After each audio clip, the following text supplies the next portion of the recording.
He saw workers crowded into filthy factories, children labouring in dangerous conditions, and families torn apart by economic forces beyond their control.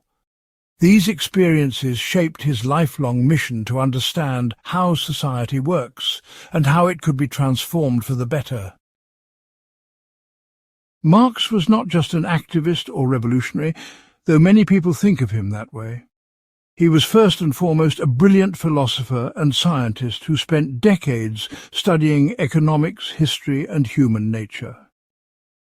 He earned a doctorate in ancient philosophy and engaged deeply with the greatest thinkers of his time, including the German philosopher Hegel. Marx wrote thousands of pages analyzing capitalism, developing theories about history, and exploring what makes humans truly human. What makes Marx so important is that he created an entirely new way of understanding the world. Before Marx, most philosophers believed that ideas and thoughts were the main forces that shaped history. Some thought great leaders or religious beliefs determined how societies developed. Others believed that human nature was fixed and unchanging. Marx turned all of this upside down. He showed that the way people organize work and production is actually the foundation that shapes everything else in society. Marx discovered that capitalism is not just an economic system but a total way of organizing human life. He revealed how this system creates wealth for a few while impoverishing many others. More importantly, he showed how capitalism alienates people from their own human nature, turning them into mere cogs in a giant machine. But Marx was not content to simply criticize the existing system. He dedicated his life to understanding how human society could be transformed to allow people to live truly free and fulfilling lives. This comprehensive examination explores the full breadth of Marx's revolutionary ideas. We will journey through his understanding of how history works, why people become alienated under capitalism, how economic systems really function, and what a liberated human society might look like. Marx's insights remain startlingly relevant today as we face economic inequality, environmental crisis, and the ongoing struggle between those who work and those who own. His ideas provide powerful tools for understanding our contemporary world and imagining how it might be changed. Part 1. Historical Materialism: How Human Society Really Changes. Marx's theory of historical materialism represents perhaps his greatest intellectual achievement. This theory completely revolutionized how we understand why societies change and develop over time. To grasp this revolutionary idea, we must first understand what Marx was arguing against. Most thinkers of his era believed that history was driven by great ideas, powerful individuals, or divine intervention. They thought that kings, generals, or religious leaders were the primary forces that shaped human destiny. Marx showed that this view gets everything backwards. The foundation of historical materialism rests on a simple but profound insight about human nature. Unlike other animals, humans must produce their means of survival. We cannot simply gather food that nature provides or rely on instinct to guide our behavior. Instead, humans must work together to transform nature to meet their needs. We must plant crops, build houses, make clothing, and create tools. This productive activity is not just something humans do, it is what makes us human in the first place. Marx argued that this need to produce our means of life is the most fundamental fact about human existence. Everything else in society flows from this basic reality.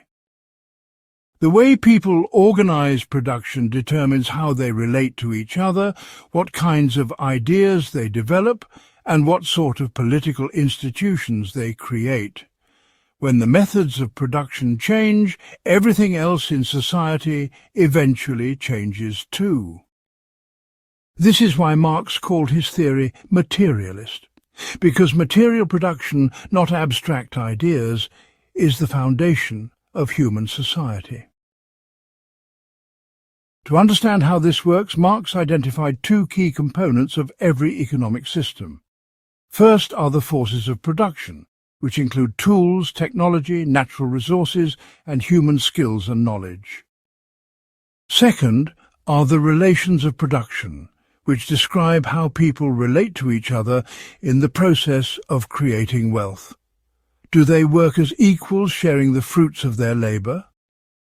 Or does one group control the tools and land while another group must sell their labour to survive? These production relations determine who has power in society and who benefits from economic activity. The forces and relations of production do not remain static. Human beings are creative and innovative by nature. We constantly develop new tools, discover new techniques, and find more efficient ways to produce what we need. These technological advances represent the development of the forces of production. But here is where the dialectical nature of historical change becomes crucial.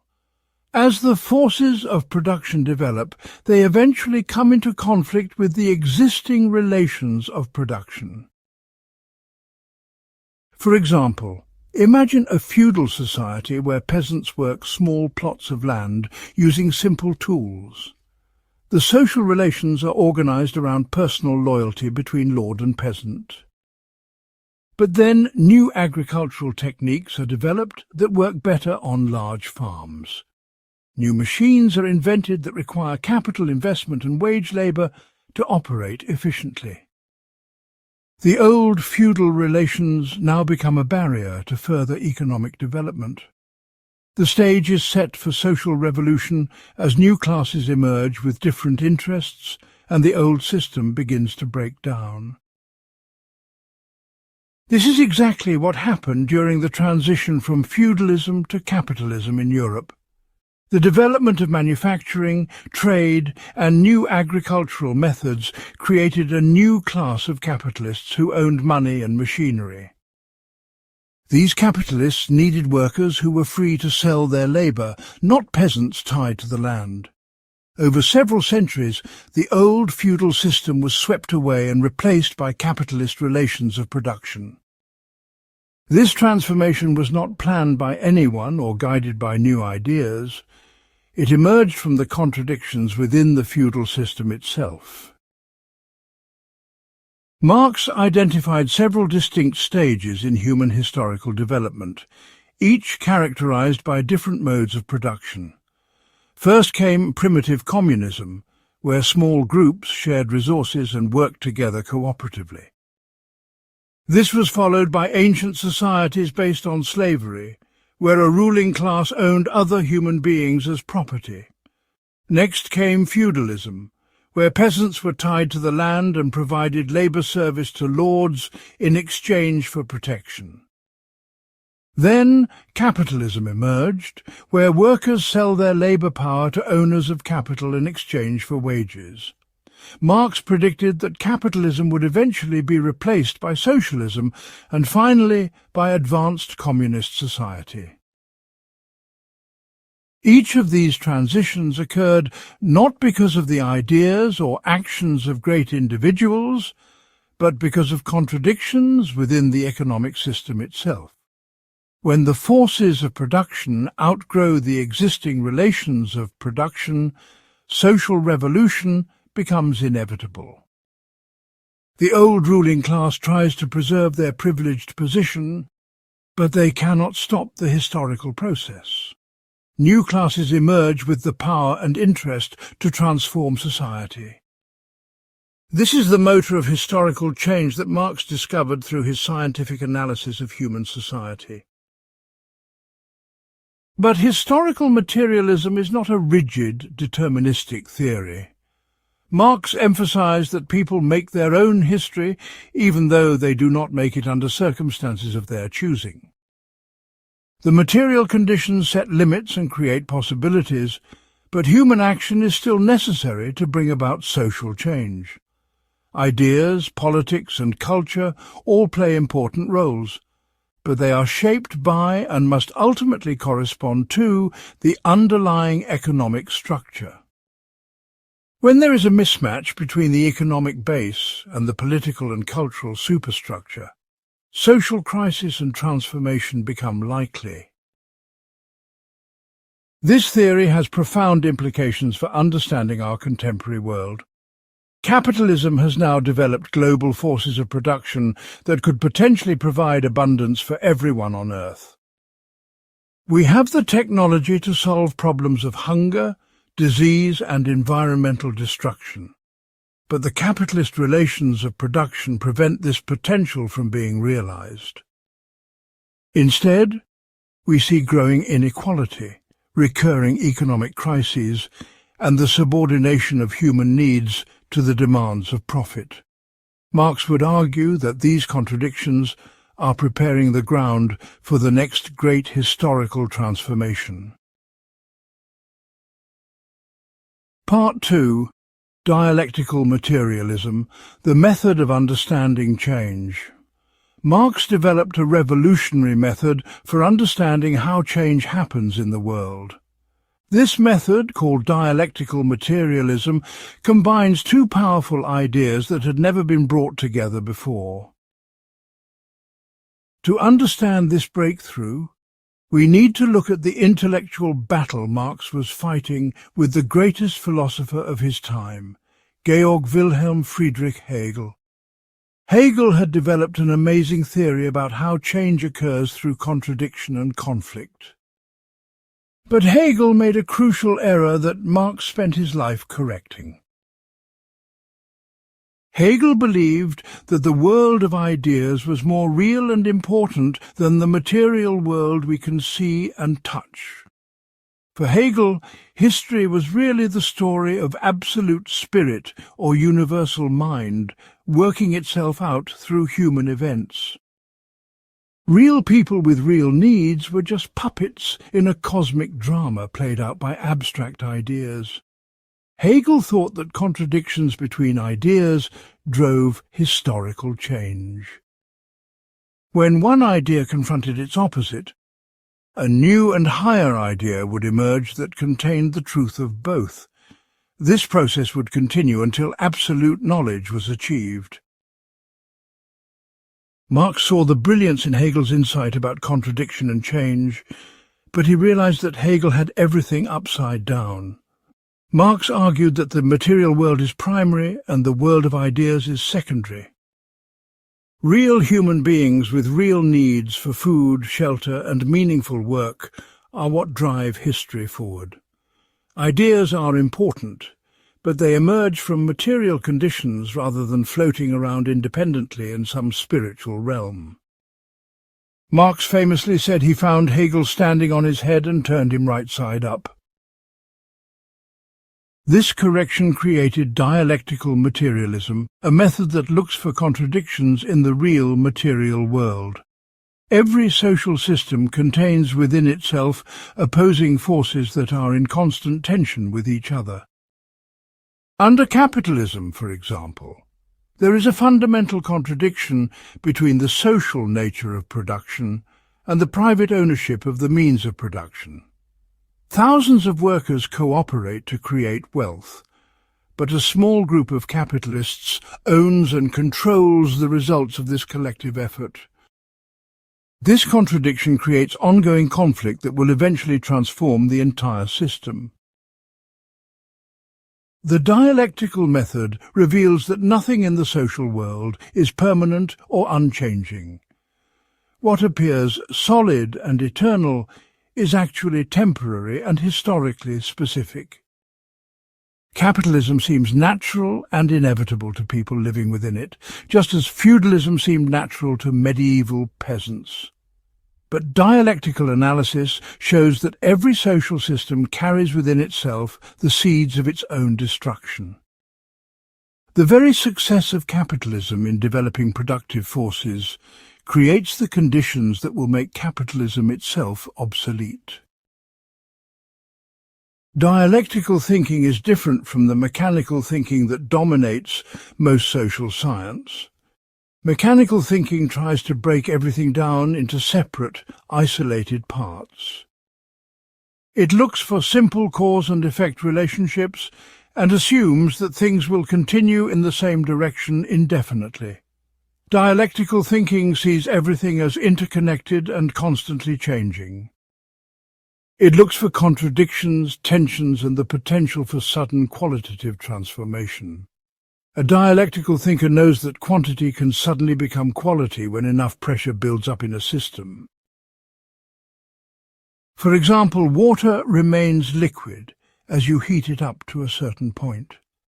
But when it reaches 100 degrees Celsius, a qualitative transformation occurs and it becomes steam. The same kind of sudden transformation can happen in social systems when contradictions reach a breaking point.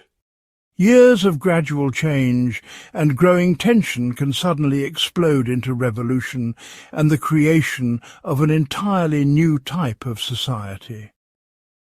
This is why Marx could be confident that capitalism would eventually be overthrown, even though he could not predict exactly when or how it would happen. Dialectical materialism also helps us understand the relationship between human beings and nature. Humans are part of nature, not separate from it. But humans have the unique ability to consciously transform nature through labor. When we work, we change both the external world and ourselves. The tools we create become extensions of our bodies. The knowledge we develop becomes part of our social inheritance. This is a dialectical relationship where subject and object, humanity and nature, constantly shape each other. The method of dialectical materialism gives Marx a scientific approach to studying society. Just as natural scientists look for the laws governing physical processes, Marx looked for the laws governing social processes. But these are not mechanical laws that operate regardless of human action. They are tendencies that emerge from the contradictions in social systems and the actions of conscious human beings. People make their own history, but they make it under definite material conditions that limit their choices and shape their possibilities. This scientific approach allowed Marx to make predictions about the future development of capitalism. He predicted that capitalism would become increasingly global, that wealth would concentrate in fewer hands, that economic crises would become more severe, and that the working class would eventually organize to overthrow the system. Many of these predictions have proven remarkably accurate, but Marx emphasized that these tendencies could only be realized through conscious human struggle. The future is not predetermined, but it is constrained by the contradictions and possibilities inherent in the present system. Part 3. Human nature and species being, what makes us human. Marx had a radically different understanding of human nature than most philosophers before or since. Many thinkers have argued that humans are naturally selfish, competitive and aggressive. Others have claimed that human nature is basically good, but corrupted by bad institutions. Marx rejected both of these approaches because they treat human nature as something fixed and unchanging. Instead, Marx argued that what makes us human is our ability to consciously create and transform both ourselves and our environment through productive activity.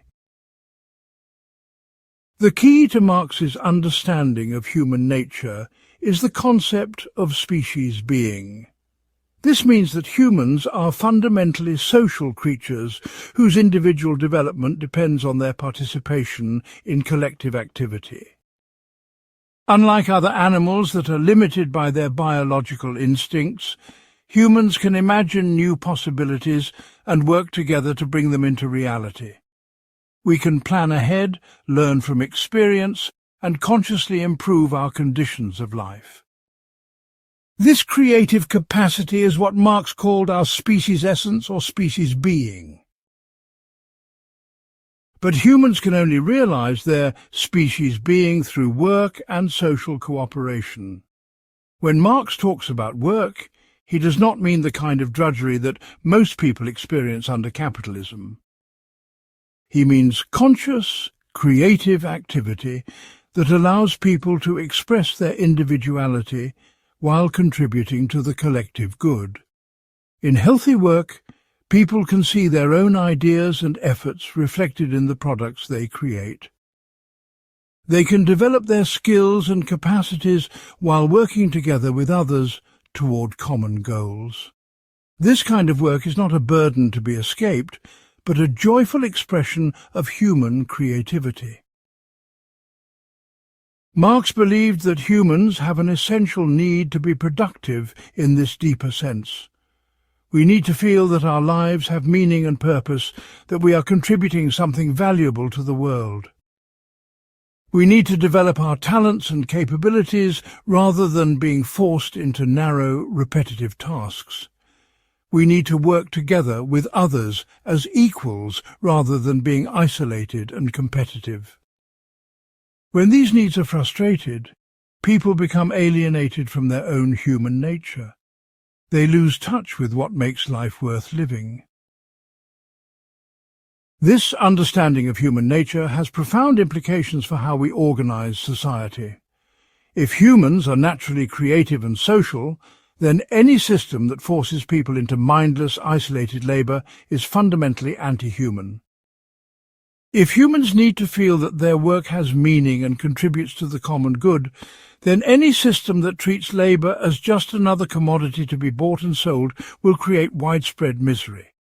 If humans can only develop their full potential through cooperation, then any system based on competition and inequality will waste enormous human potential. Marx argued that human nature is not fixed, but develops and changes along with social conditions. People living under different economic systems will develop different capacities, values, and ways of relating to each other. Feudal peasants had different personalities and outlooks than modern factory workers. People in a future communist society will be different again from people today. This does not mean that anything goes or that human nature is completely plastic. Rather, it means that human nature sets broad parameters that can be filled in differently depending on historical circumstances. The constant element in human nature is our need for creative, meaningful work and genuine social relationships. The variable element is how these needs get expressed under different social conditions. Under capitalism, the drive for creativity gets channeled into entrepreneurship for the few and deadening labor for the many. The need for social connection gets twisted into market relationships where people see each other primarily as potential sources of profit. But these distortions are not inevitable features of human nature. They are products of a specific historical system that can be changed. Marx's view of human nature is fundamentally optimistic without being naive. He believed that people have enormous potential for creativity, cooperation, and growth. But he also recognized that this potential can only be realized under the right social conditions. Create institutions that reward greed and competition, and people will become greedy and competitive. Create institutions that encourage cooperation and mutual aid, and people will become cooperative and caring.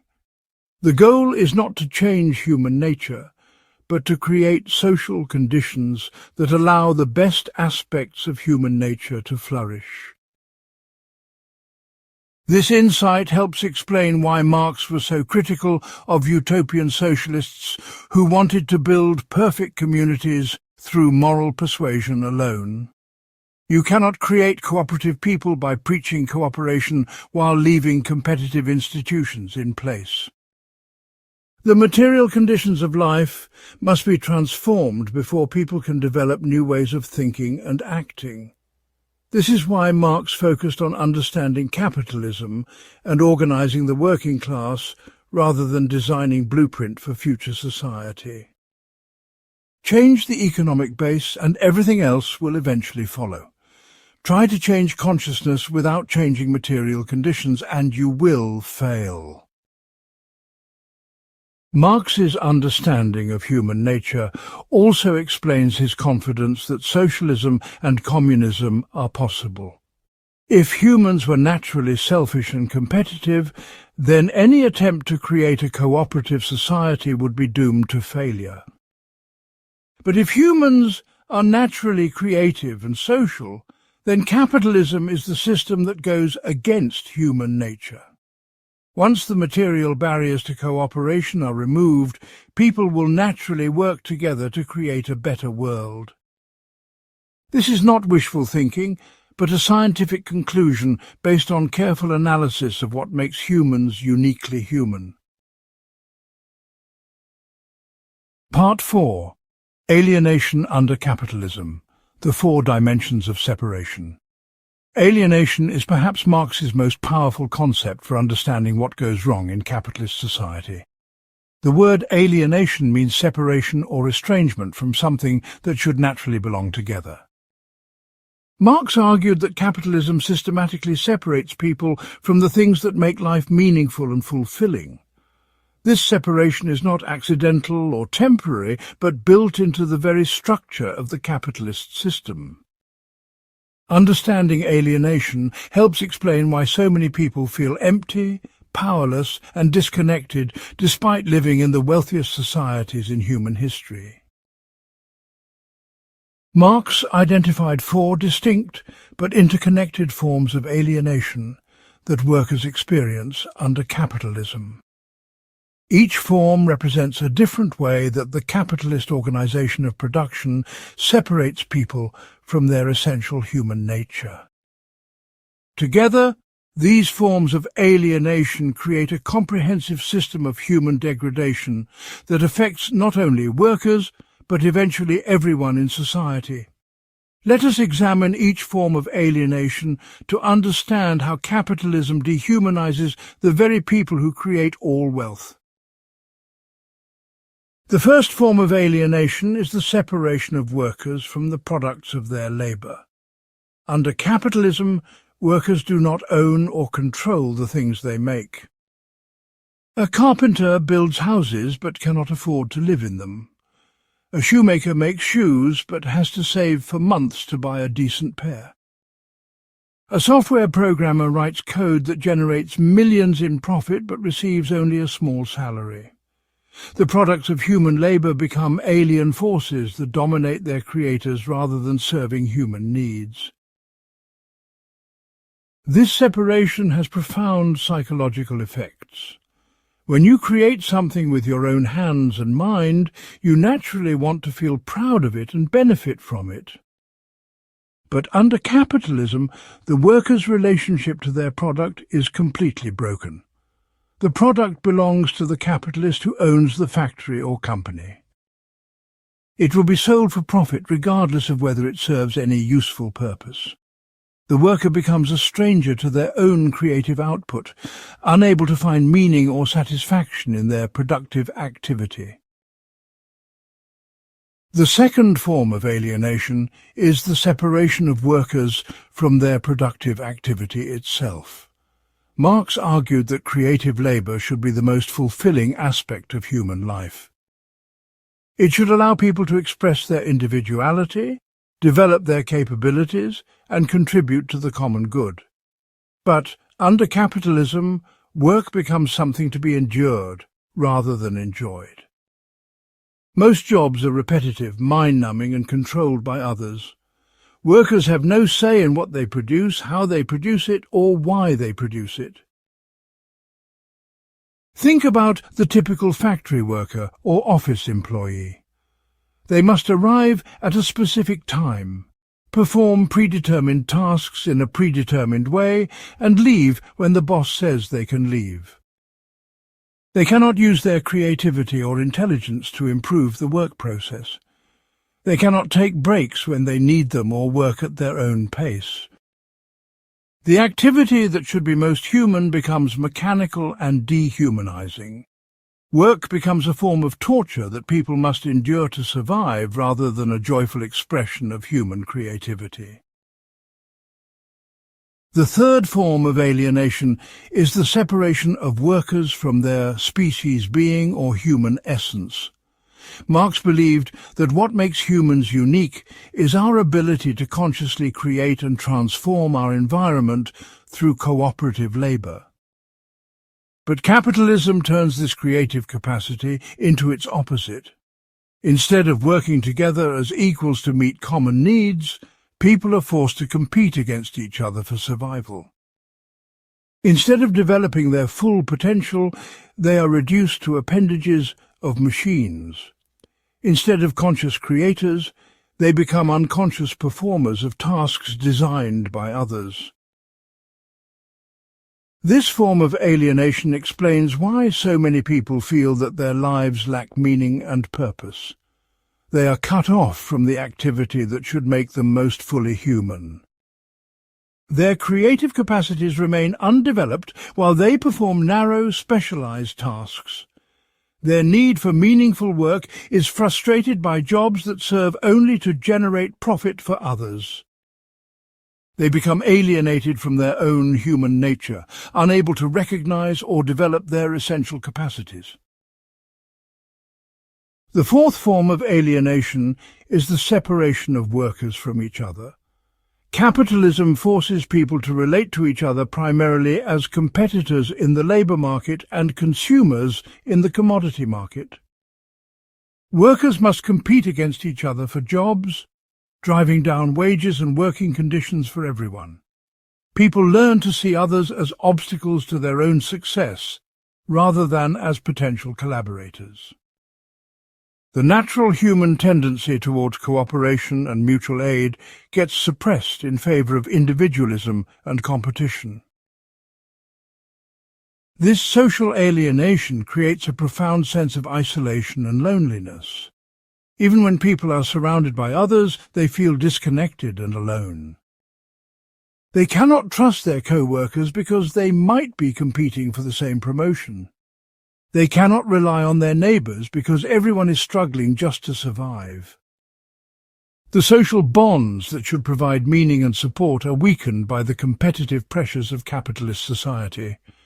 People become isolated atoms bumping into each other rather than members of a genuine community. Marx emphasized that alienation is not just a psychological problem, but an objective feature of capitalist production. It is not enough to change people's attitudes or provide better therapy. The alienation will continue as long as the capitalist system continues. Workers will remain separated from their products as long as they do not own the means of production. Work will remain alienated as long as it is organized for profit rather than human fulfillment. People will remain isolated as long as they are forced to compete against each other for survival. But Marx also believed that alienation creates the conditions for its own overcoming.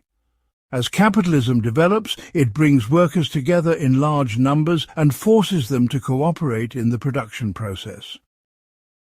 This cooperation gives workers a sense of their collective power and common interests. The very system that alienates workers also creates the possibility for them to recognize their shared humanity and work together to transform society. Alienation is not the end of the story, but the beginning of the struggle for human liberation. Part 5. The Labour Theory of Value, How Capitalism Really Works. To understand how capitalism functions, Marx developed the labour theory of value, one of his most important but misunderstood contributions to economic science. This theory reveals the hidden source of all wealth in capitalist society and explains how exploitation occurs even when everyone follows the rules of the market. The labour theory of value is not just an economic theory, but a tool for understanding the fundamental social relationships that capitalism tries to conceal. It shows us how human labour becomes the foundation for an entire system of domination and control. Marx began his analysis by examining the most basic unit of capitalist economy, the commodity. A commodity is any good or service produced specifically to be sold in the market for profit. This might seem obvious, but Marx pointed out that most things people need have not always been commodities. For most of human history, people produce things directly for their own use or for their immediate community. The transformation of everything into commodities that must be bought and sold is a recent historical development that we now take for granted. Every commodity has two kinds of value that seem completely different from each other. First, it has use value, which means it satisfies some human need or want. Bread has use value because it satisfies hunger. A house has use value because it provides shelter. A computer has use value because it helps people communicate and process information. Use value is about the physical properties of things and their ability to meet human needs. But commodities also have exchange value, which is their ability to be traded for other commodities in the market. This is what we normally call price, though Marx showed that exchange value is deeper than the money prices we see in stores. A coat might exchange for 2 pairs of shoes, or 10 pounds of wheat, or $50. These exchange relationships seem to have nothing to do with the physical properties of the coat. What determines how much one commodity can be exchanged for another? This puzzle led Marx to one of his most important discoveries. Marx argued that exchange value must be based on something that all commodities have in common, despite their different physical properties. What do a coat, a pair of shoes, and a bushel of wheat all share? They are all products of human labour. Someone had to work to produce each of these items. Marx concluded that the common substance underlying all exchange value is human labour, but not just any kind of labour. It must be socially necessary labour time, meaning the average amount of time it takes to produce a commodity under normal conditions with typical skill and equipment. This insight reveals something remarkable about capitalist society. When people buy and sell commodities in the market, they are actually exchanging quantities of human labour time. Money becomes a way of measuring and storing social labour. A $20 bill represents a certain amount of the total labour performed by society. When you buy something, you are trading the labour time you spent earning money for the labour time someone else spent producing the commodity. The entire market system is really a vast network for organising and exchanging human productive activity. But here is where things get interesting and disturbing. In capitalist society, human labour power itself becomes a commodity that workers must sell to survive. Workers do not own land, factories, or other means of production. The only thing they have to sell is their ability to work. Like any other commodity, labour power has both use value and exchange value. Its use value is the worker's ability to create new value through productive activity. Its exchange value is the wage the worker receives, which must be enough to keep the worker alive and able to work. Here Marx uncovered the secret of capitalist profit. The capitalist pays workers the exchange value of their labour power, which is determined by the cost of keeping workers alive and reproducing the next generation of workers. But the use value of labour power is its ability to create new value. and this capacity is far greater than what it costs to maintain. If it takes 4 hours of labour to produce the food, clothing and shelter a worker needs for one day, the worker can still work for 8, 10 or 12 hours. The extra hours represent surplus labour that creates surplus value for the capitalist. This explains how capitalists can make profit while still paying workers the full value of what they sell. The worker sells labour power and receives its full exchange value in wages. But the capitalist gets to use this labour power for longer than it took to produce it. The difference between what the worker produces and what the worker receives is surplus value, which becomes the source of profit, interest and rent. Exploitation occurs not through cheating or force, but through the normal operation of commodity exchange, under conditions where some people own the means of production and others do not. The labour theory of value also explains why capitalism tends to drive down wages and intensify work. Capitalists compete with each other to sell their products at the lowest prices. This competition forces them to constantly look for ways to reduce costs and increase productivity. They can do this by making workers work harder, work longer hours, or work for less money. They can also do it by investing in new technology that allows fewer workers to produce more output. But this creates new contradictions that eventually threaten the entire system. As capitalists replace workers with machines, they inadvertently undermine their own source of profit. Since only human labour creates new value, a system based entirely on automated production could not generate any surplus value. This is one reason why capitalism tends toward periodic crises of overproduction and unemployment. The very success of capitalism in developing productive technology creates problems that capitalism cannot solve. The labour theory of value thus reveals not only how capitalism works, but also why it cannot work indefinitely. Part 6. Surplus value and exploitation. The secret of capitalist profit. The theory of surplus value is Marx's most devastating critique of capitalism and his most important contribution to understanding how exploitation works in modern society. Before Marx, no economist had been able to adequately explain where profit comes from in a system based on supposedly equal exchange. Classical economists like Adam Smith and David Ricardo knew that labour was the source of value, but they could not explain how capitalists could consistently make money if everyone received the full value of what they sold. Marx solved this puzzle by analysing the unique properties of human labour power as a commodity. To understand surplus value, we must first understand what makes human labour power different from all other commodities. When a capitalist buys raw materials, machinery or other inputs, they can only transfer the value already contained in those items to the final product.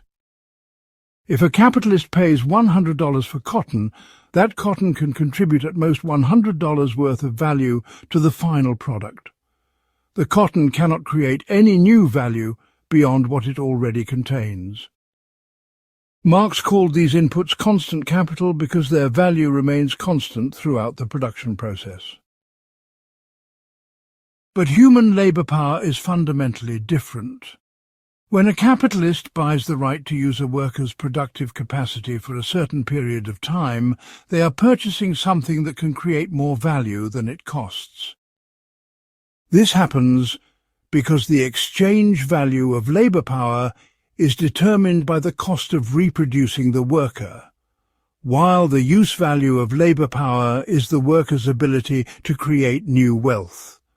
These two values are completely different, and the difference between them is the source of all capitalist profit.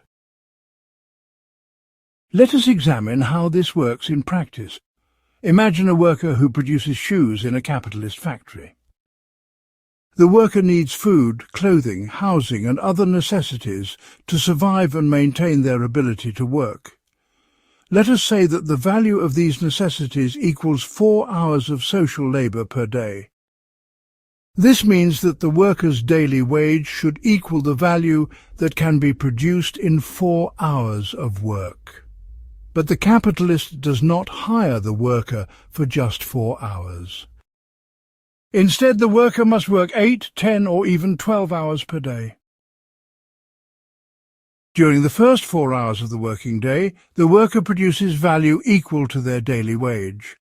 Marx called this necessary labour because it is necessary to reproduce the worker's labour power. But during the remaining hours, the worker continues to produce value that they do not receive in wages. Marx called this surplus labour, and the value it creates is surplus value. The capitalist pays for 8 hours of labour power but gets 12 hours of actual labour.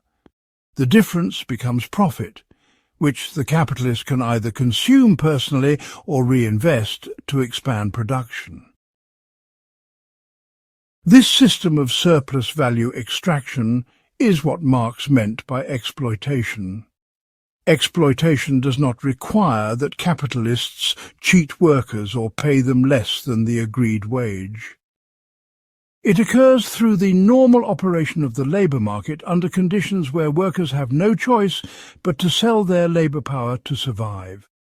The worker receives the full exchange value of their labour power, but the capitalist gets to appropriate the surplus value that the worker creates. This is legal, voluntary, and follows all the rules of market exchange, but it is still a form of systematic theft. Marx identified 2 main ways that capitalists can increase the surplus value they extract from workers. The first method is to extend the length of the working day. If necessary labour takes 4 hours and the working day is 8 hours, the capitalist gets 4 hours of surplus labour. But if the working day is extended to 12 hours, while wages stay the same, the capitalist gets 8 hours of surplus labour. Marx called this absolute surplus value because it involves absolutely extending the time that workers spend creating value for capitalists. The second method is to reduce the amount of necessary labour time through increased productivity. If new technology or more efficient organisation allows workers to produce their daily necessities in only 2 hours instead of 4, then more of the working day becomes surplus labour for the capitalist. Even if the working day remains 8 hours, the capitalist now gets 6 hours of surplus labour instead of 4. Marx called this relative surplus value because it changes the relative proportions of necessary and surplus labour within a fixed working day. The drive to extract surplus value shapes every aspect of capitalist production. Capitalists constantly look for ways to make workers more productive, work longer hours, or accept lower wages. They invest in new technology not to reduce human toil, but to reduce the value of labour power and increase surplus value.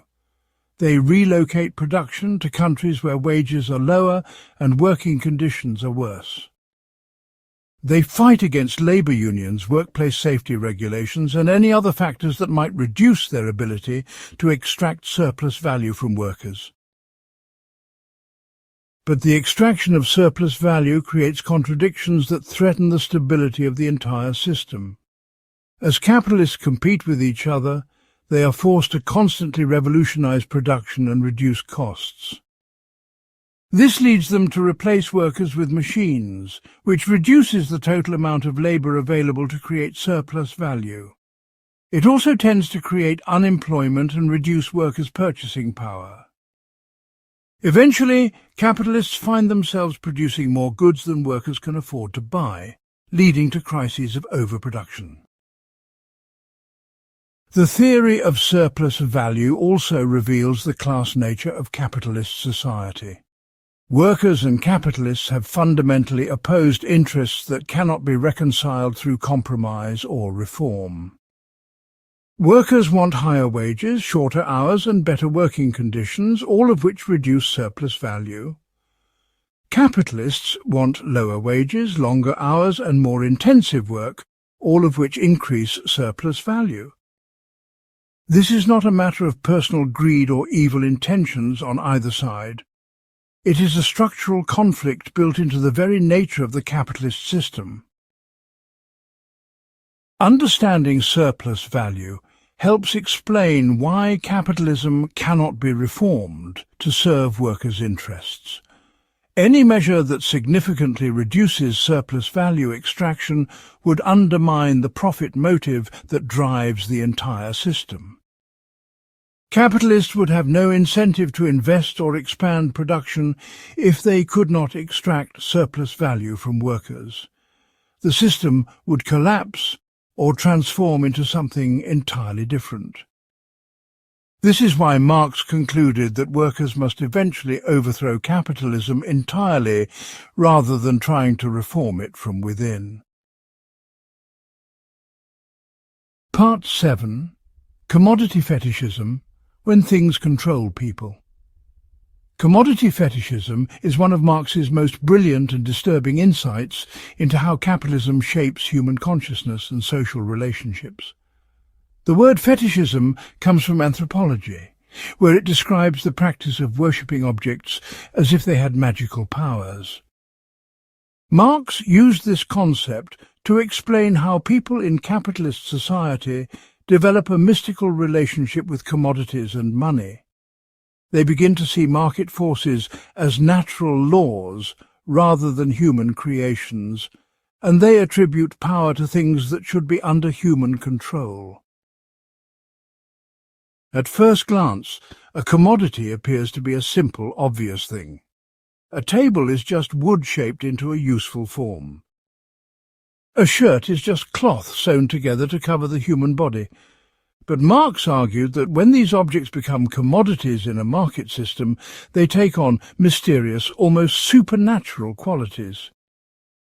They seem to have independent lives of their own, rising and falling in value according to forces that no one can understand or control. People start to believe that commodities naturally possess value, rather than understanding that value comes from human labour. This mystification happens because capitalism conceals the social relationships that create value.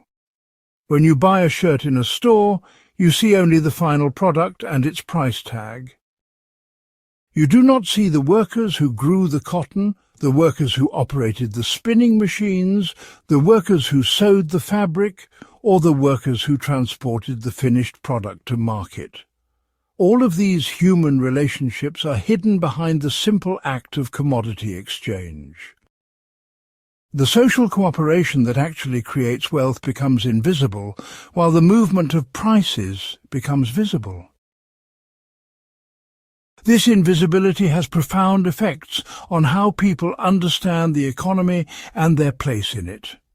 Instead of seeing themselves as participants in a vast network of social cooperation, people see themselves as isolated individuals competing in a market.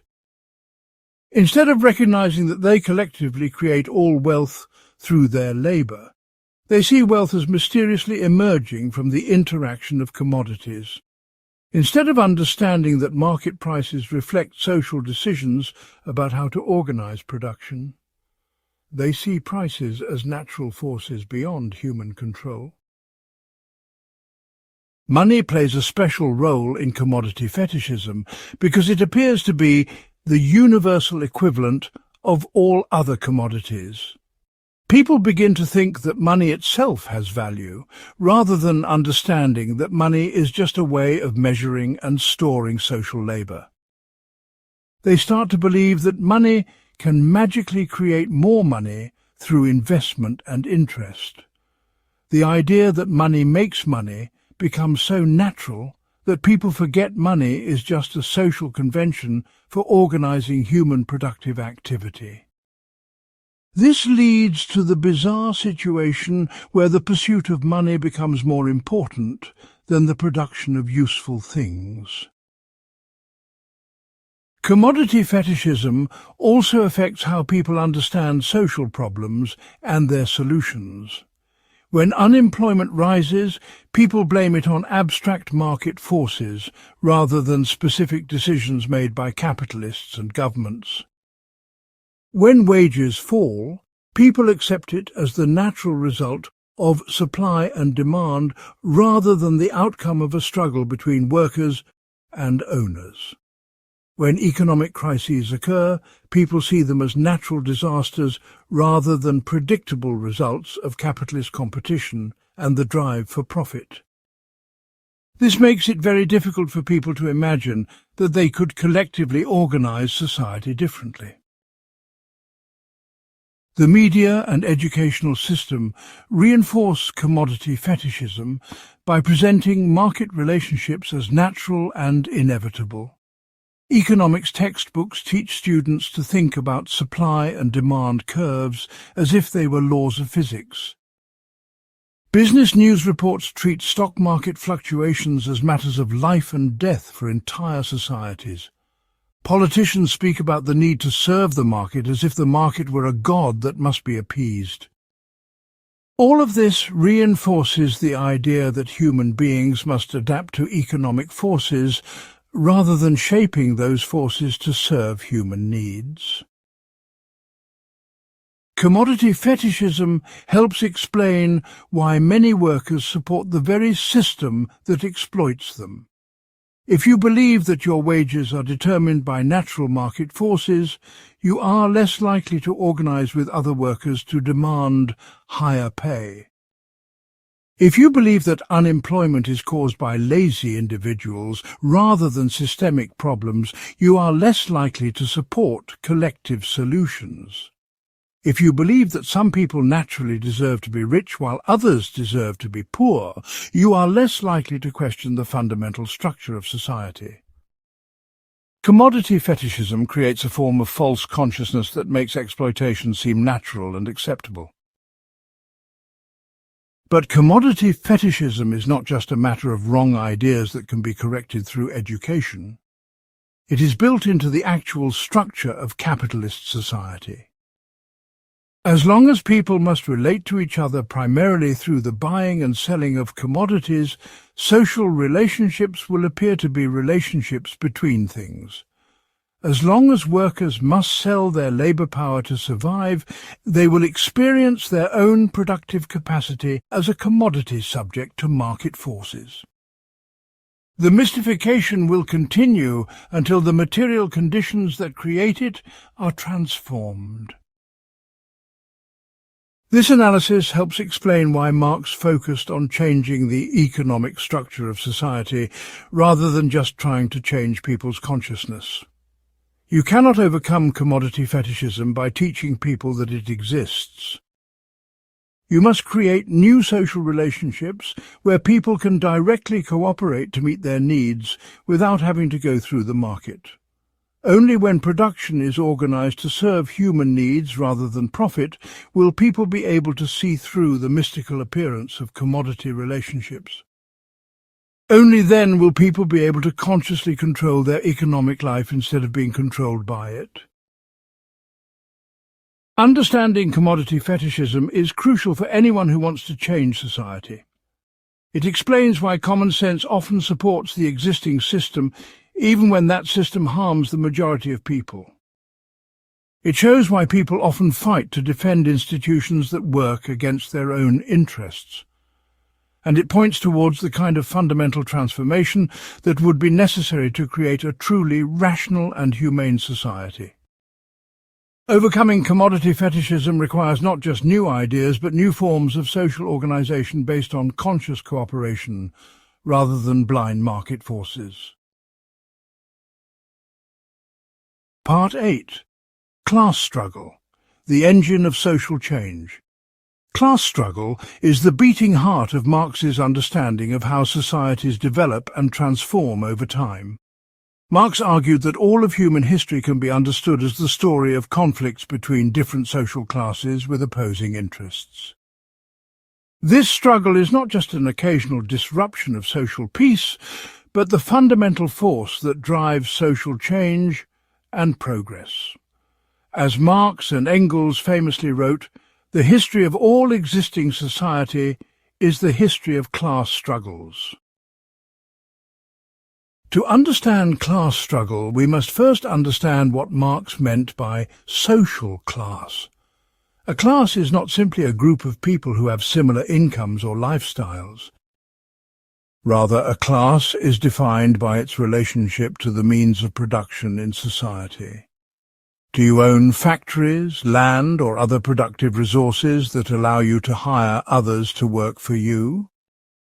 Or do you own only your own labour power, which you must sell to others in order to survive? This fundamental difference in economic position creates different classes with fundamentally opposed interests. Under capitalism, there are two main classes that stand in direct opposition to each other.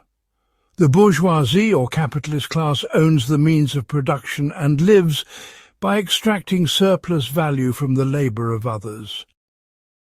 The proletariat or working class owns no means of production and must sell their labour power to the capitalists in order to survive. These two classes have completely opposed interests that cannot be reconciled through compromise. What benefits one class necessarily harms the other. Higher wages for workers mean lower profits for capitalists.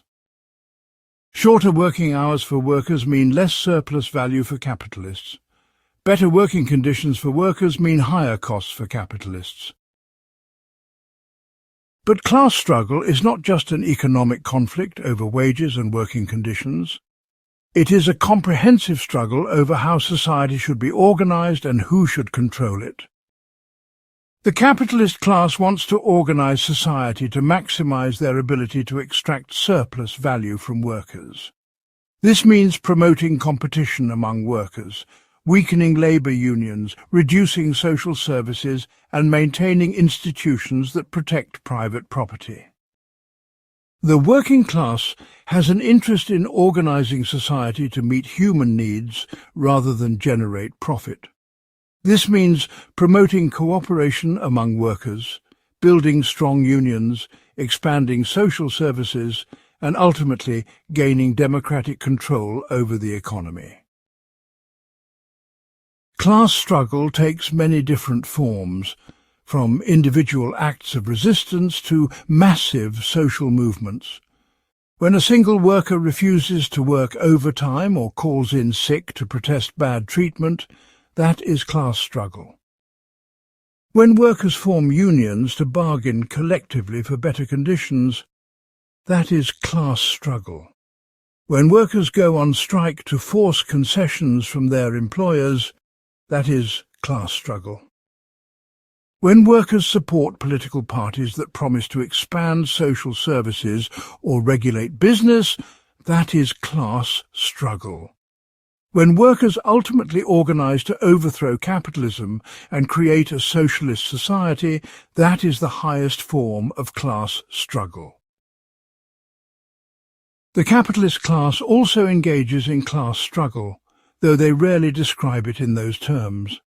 When employers hire replacement workers to break strikes, that is class struggle. When corporations lobby governments to reduce taxes on the wealthy, that is class struggle. When business groups fund think tanks to promote free market ideology, that is class struggle. When capitalists move production to countries with lower wages and weaker labour laws, that is class struggle. When governments use police and military force to suppress worker movements, that is class struggle on behalf of capital. Marx argued that class struggle tends to intensify as capitalism develops. Competition among capitalists forces them to constantly increase the rate of surplus value extraction from workers. This means longer hours, more intensive work, lower wages, and worse conditions for the working class. At the same time, capitalist production brings workers together in large numbers and teaches them to cooperate in the production process. Workers begin to recognize their common interests and develop the organizational capacity to fight for their rights. The very development of capitalism creates both the need for workers to struggle and the means for them to do so effectively. Class struggle also shapes the development of political institutions and ideologies. The capitalist class uses its economic power to influence government policies, control mass media, and shape educational curricula. They promote ideologies that make capitalism seem natural and inevitable, such as the belief in free markets and individual responsibility.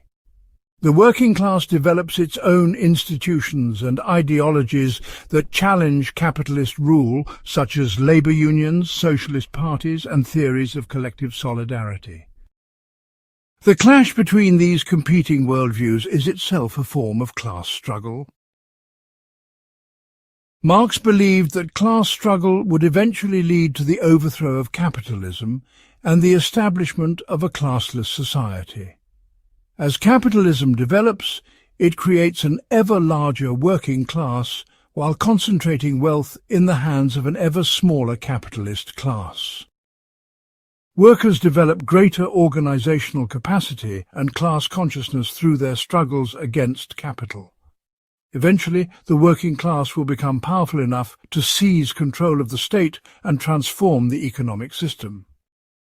This revolution will not happen automatically, but it becomes increasingly likely as the contradictions of capitalism intensify. Critics often argue that Marx was wrong because the working class in developed countries has not become revolutionary. But this misunderstands how class struggle actually works. The capitalist class has made concessions to workers in order to maintain social stability and prevent revolution. Higher wages, shorter hours, social insurance and democratic rights were all won through class struggle, not granted voluntarily by benevolent capitalists. These reforms have improved workers' lives, but they have not eliminated the fundamental conflict between capital and labour. As long as capitalism exists, class struggle will continue in various forms.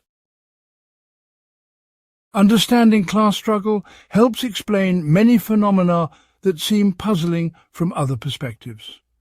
Why do workers sometimes vote against their apparent economic interests? Because they are influenced by capitalist ideology and lack clear class consciousness. Why do economic reforms often get reversed or undermined over time? Because the capitalist class never stops fighting to restore their privileges. Why does inequality keep increasing despite formal political equality? Because economic power translates into political power in a class-divided society. Class struggle provides the key to understanding how power really works in capitalist society. Part 9. The Capitalist State, the Executive Committee of the Ruling Class. Marx's analysis of the state reveals one of the most important but least understood aspects of how capitalism maintains itself. Most people think of the state as a neutral institution that stands above social conflicts and serves the common good. They see government as an impartial referee that makes rules everyone must follow equally. Marx showed that this view is fundamentally mistaken. Under capitalism, the state is not neutral, but serves primarily to protect the interests of the capitalist class, even when it appears to be serving everyone. Marx and Engels captured this insight in their famous statement that the executive of the modern state is nothing but a committee for managing the common affairs of the whole bourgeoisie. This does not mean that capitalists directly control every government decision or that all politicians are simply puppets of big business. Rather, it means that the state operates within a framework that assumes the legitimacy and permanence of capitalist property relations. The state may regulate capitalism, but it will not fundamentally challenge capitalism. It may redistribute some wealth, but it will not eliminate the basic division between owners and workers. To understand how this works, we need to examine the different ways that the state serves capitalist interests. The most obvious function is the protection of private property through laws and law enforcement. The police and courts exist primarily to prevent workers from taking control of the factories, offices and land that they work on but do not own. When workers go on strike and try to occupy their workplace, the state intervenes to protect the property rights of the capitalists. When poor people try to take food or shelter that they need to survive, the state punishes them for violating property rights. The entire legal system is built around the assumption that some people have the right to own productive resources, while others have only the right to sell their labour. The state also provides many services that support capitalist production but would not be profitable for individual capitalists to provide. Roads, bridges and other infrastructure help capitalists move their goods to market and workers to their jobs. Public education systems train workers to have the skills that capitalists need. Military forces protect capitalist interests around the world and open new markets for exploitation. Scientific research funded by government often leads to innovations that capitalists can use to increase productivity and profits. All of these services are paid for by taxes on the general population, but they primarily benefit the capitalist class. Perhaps most importantly, the state helps manage the contradictions and conflicts that capitalism creates. When economic crises lead to mass unemployment, the state provides welfare benefits to prevent social unrest. When environmental destruction threatens public health, the state imposes regulations to maintain social stability. When workers organize to demand better conditions, the state may pass labour laws that make limited concessions while preserving the basic structure of exploitation. These interventions help maintain the legitimacy of the capitalist system by addressing its worst excesses without fundamentally changing it. The state also plays a crucial role in shaping public consciousness through education, media regulation and cultural institutions. Public schools teach students to accept hierarchy, follow orders, and compete against each other for individual success. They promote ideologies of patriotism, individualism, and respect for authority that support the existing social order. Government-funded universities train experts who develop theories that justify capitalism and provide technical knowledge for capitalist production. Even when the state allows criticism of particular policies, it does not allow fundamental questioning of the capitalist system itself. Marx recognized that the state sometimes appears to act against the interests of individual capitalists, or even the capitalist class as a whole. Governments may impose taxes on business, regulate working conditions, or break up monopolies. But these actions serve the long-term interests of capitalism by preventing the system from destroying itself through its own contradictions. Individual capitalists often oppose regulations that reduce their immediate profits, but the capitalist class as a whole benefits from measures that maintain social stability and prevent revolution. The state sometimes must save capitalism from the capitalists themselves. In democratic societies, the state gains legitimacy by allowing workers to participate in elections and influence government policies. This creates the illusion that the state represents everyone equally and that social problems can be solved through voting and reform. But democratic participation is limited to choices that do not threaten the fundamental structure of capitalism. Voters can choose between different parties and policies, but they cannot vote to eliminate private ownership of the means of production. The most important decisions about economic life are made by private capitalists, not by democratically elected governments. Marx argued that the working class cannot simply take control of the existing state and use it for their own purposes. The state apparatus is designed to serve capitalist interests and cannot be easily redirected to serve working class interests. The bureaucracy, military, police and courts are all structured around the protection of private property and the maintenance of capitalist social relations. To create a truly democratic society, the working class must smash the existing state apparatus and create new institutions based on genuine popular participation and control.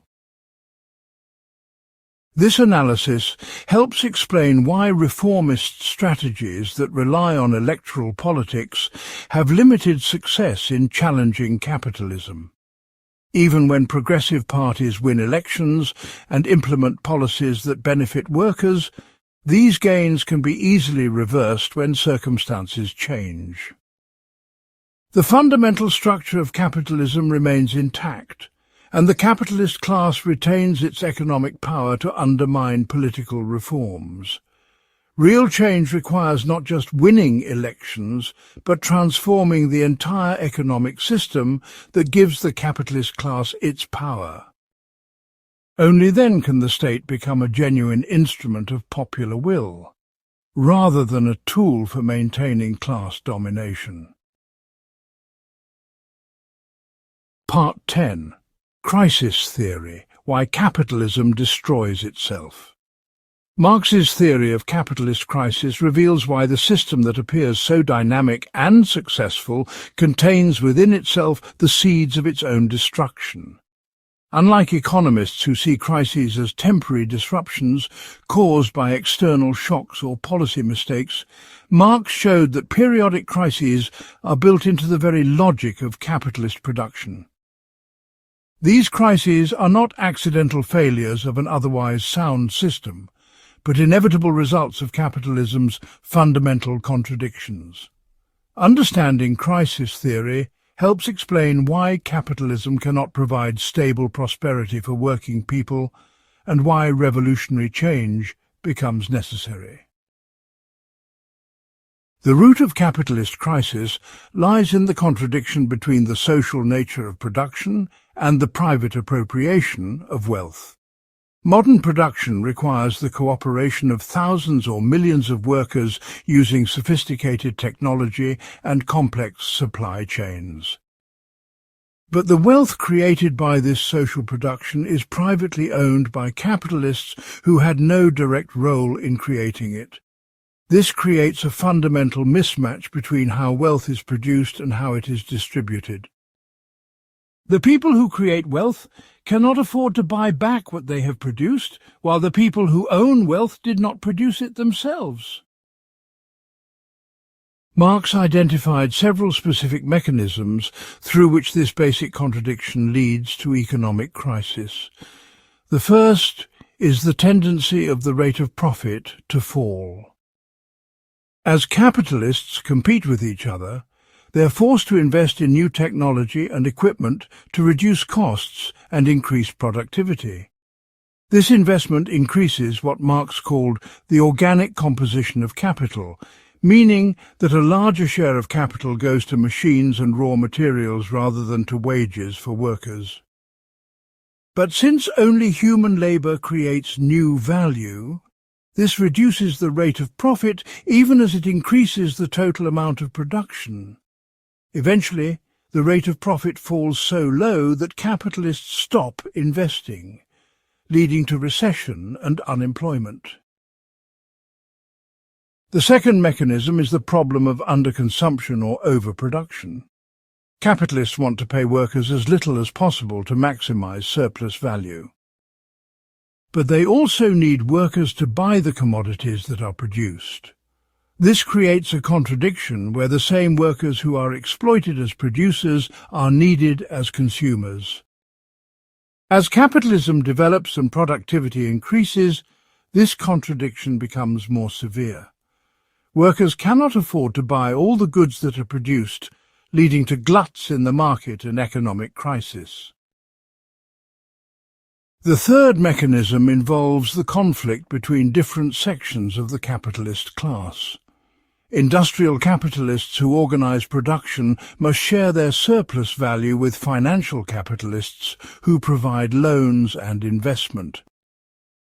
They must also compete with each other for markets and resources. This competition can lead to speculation, financial bubbles, and eventual collapse when reality fails to match inflated expectations. The 2008 financial crisis provides a perfect example of how competition within the capitalist class can bring down the entire system. Marx also showed how capitalism's drive for constant expansion leads to ecological and social crises. The profit motive forces capitalists to externalize as many costs as possible onto society and the environment. They pollute air and water, deplete natural resources, and destroy ecosystems because these costs do not appear on their balance sheets. They also create social problems by breaking down traditional communities, destroying meaningful work, and reducing human relationships to market transactions. These ecological and social costs eventually threaten the stability of the entire system. Each crisis forces capitalism to restructure itself temporarily, but this restructuring only creates the conditions for future crises. When profits fall too low, capitalists may restore profitability by cutting wages, laying off workers, or moving production to countries with lower costs. They may also destroy existing capital through bankruptcy and consolidation, which reduces competition and allows surviving firms to increase their profit margins. But these solutions only postpone the underlying problems rather than solving them. The contradictions that caused the original crisis remain and will eventually reassert themselves in new forms. The frequency and severity of crises tend to increase as capitalism matures. Early capitalism could expand by incorporating new regions and populations into the market system. But as capitalism becomes global, these opportunities for extensive expansion become exhausted. The system must rely increasingly on intensive expansion, which means extracting more surplus value from existing workers and markets. This intensifies all the contradictions that lead to crisis and makes the system more unstable over time. Crisis theory also explains why reforms cannot solve capitalism's fundamental problems. Governments may try to manage crises through fiscal policy, monetary policy, or regulation. They may provide unemployment benefits, bail out failing banks, or stimulate demand through public spending. But these measures can only address the symptoms of crisis, not its underlying causes. As long as production is organized for profit rather than human need, the contradictions that generate crisis will continue to operate. Each intervention may postpone or redirect the crisis, but it cannot eliminate the tendency toward crisis altogether. Marx's crisis theory predicts that capitalism will eventually face a final crisis that it cannot overcome through its usual mechanisms of restructuring and expansion.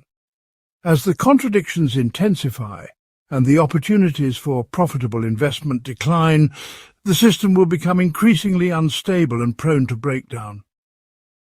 At the same time, the development of capitalism creates an organized working class with both the motivation and the capacity to create an alternative system.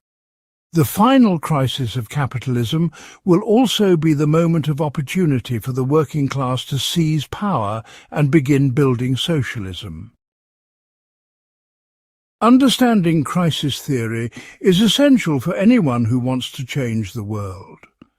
It shows that capitalism's problems are not the result of bad policies or greedy individuals, but are built into the structure of the system itself. It explains why reforms always fall short of solving fundamental problems and why revolutionary change becomes necessary. Most importantly, it reveals that capitalism's apparent strength and dynamism actually make it more vulnerable to collapse. The very success of capitalism in developing productive forces creates the conditions that will eventually destroy it and open the way for a more rational and humane way of organizing society. Part 11. The Vision of Communist Society, a World Without Classes. Marx spent most of his life analyzing capitalism, but he also developed a profound vision of what human society could become once the contradictions of capitalism were resolved.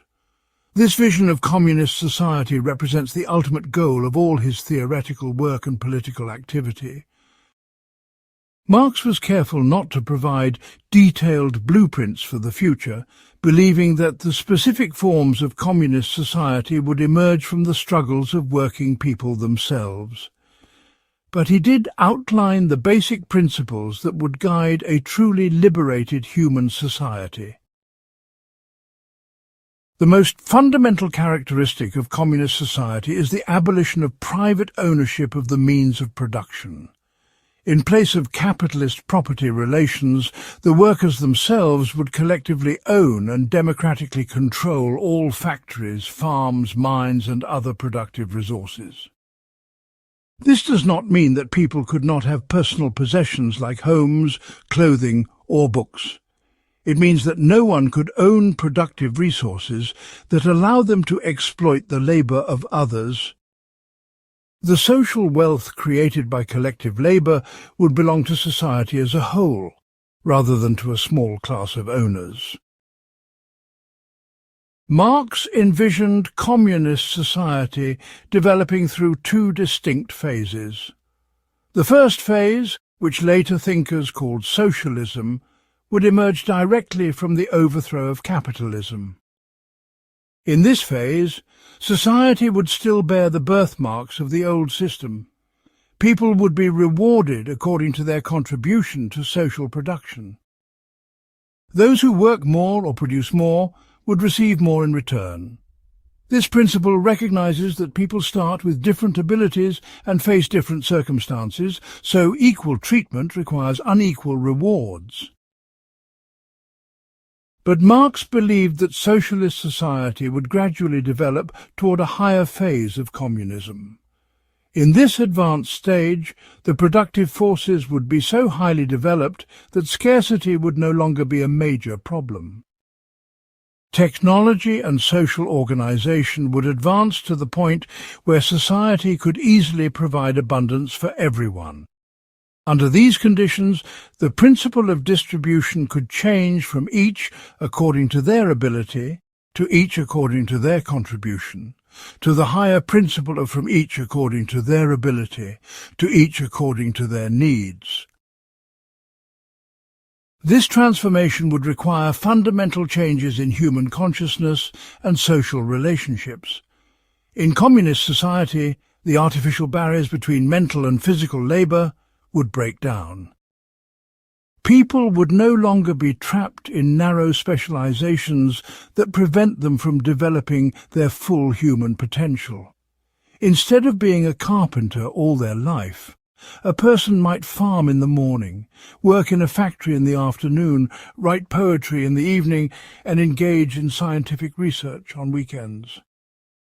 Work would become a form of creative self-expression rather than a burden to be endured.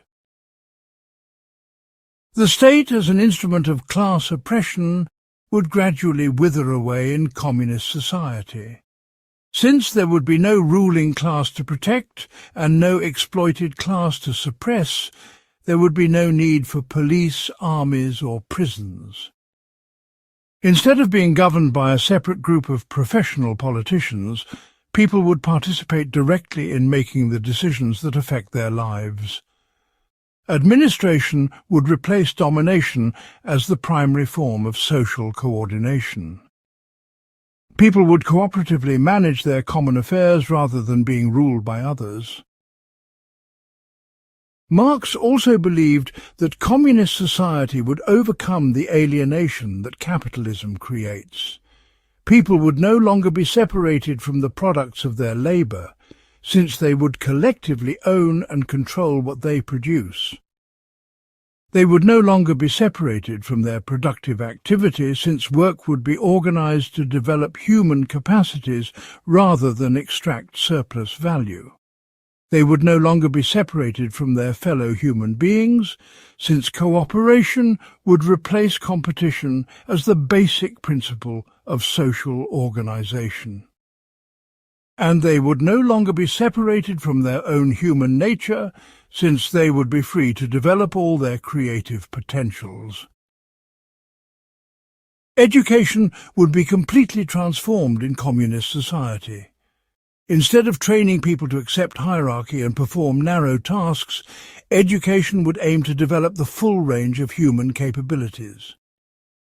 The artificial separation between education and productive work would disappear. Young people would learn by participating in socially useful activities rather than sitting in isolated classrooms. Everyone would have access to the highest levels of knowledge and culture, not just a privileged elite. Learning would continue throughout life as people explored new interests and developed new skills. The relationship between town and country would also be revolutionized. Capitalism concentrates people in overcrowded cities while leaving rural areas underdeveloped and isolated. Communist society would combine the advantages of urban and rural life while eliminating the disadvantages of both. Advanced technology would make it possible to spread production evenly across the landscape. People could enjoy cultural amenities and social interaction without being crowded into polluted urban centres. They could also enjoy clean air and natural beauty without being cut off from intellectual and artistic life. Marx emphasized that communist society would be international from the beginning. The working class has no country in the sense that their interests are the same everywhere. National borders are artificial barriers that serve the interests of ruling classes by dividing workers against each other. Communist society would gradually eliminate these borders and create a world community based on human solidarity rather than national competition. This would make possible truly rational planning of global resources and elimination of war. Critics often argue that Marx's vision of communist society is utopian and impossible to achieve. But Marx was not describing a perfect society where all problems would disappear. He was describing a society where the fundamental contradictions of capitalism would be resolved, allowing human beings to address their remaining problems rationally and cooperatively. Communist society would face new challenges and develop new forms of organization to meet them. But these would be problems of abundance and freedom rather than scarcity and oppression. For the first time in history, human beings would be free to consciously direct their own social development. Part 12. Revolution and the Transition to Socialism. How Change Happens.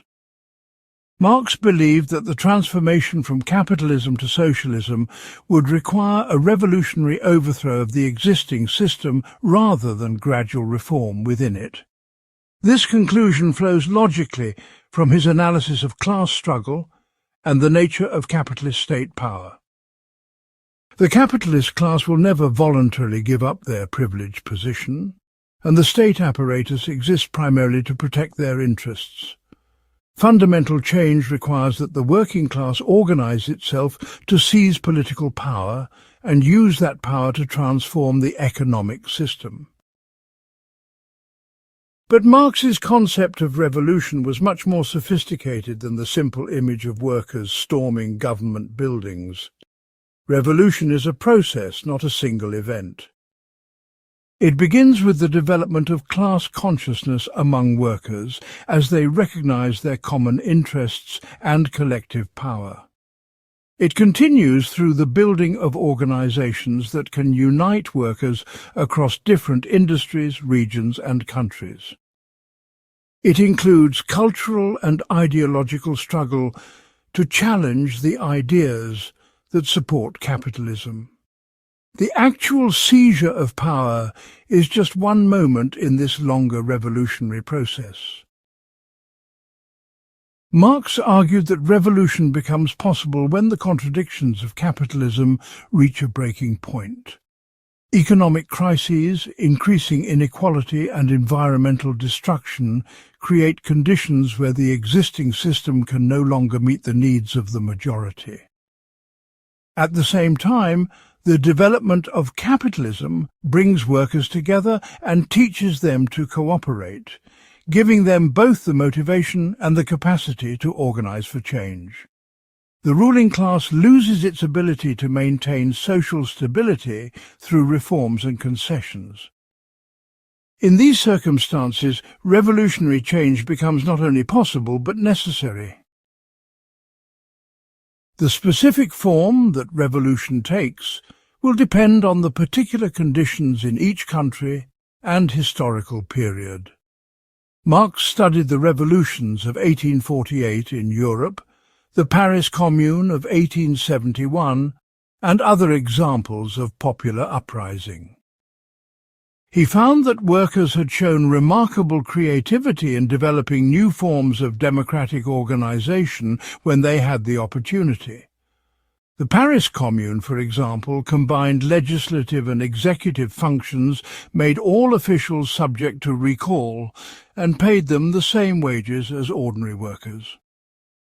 These innovations pointed toward the kind of genuine democracy that could replace capitalist state power. Marx distinguished between political revolution, which changes who controls the state, and social revolution, which transforms the entire economic system. Bourgeois revolutions like the French Revolution of 1789 were political revolutions that brought the capitalist class to power. Socialist revolution must be both political and social, using state power to reorganize production and eliminate class divisions. This requires not just capturing the existing state apparatus, but smashing it and creating new institutions based on working-class democracy. The transition period between capitalism and socialism would require what Marx called the dictatorship of the proletariat. This phrase has been misunderstood and misused by many later thinkers. Marx did not mean a dictatorship by a small group of leaders over the working class. He meant the democratic rule of the working class majority over the former ruling class minority. Just as capitalism represents the dictatorship of the bourgeoisie over the proletariat, socialism would represent the dictatorship of the proletariat over the bourgeoisie.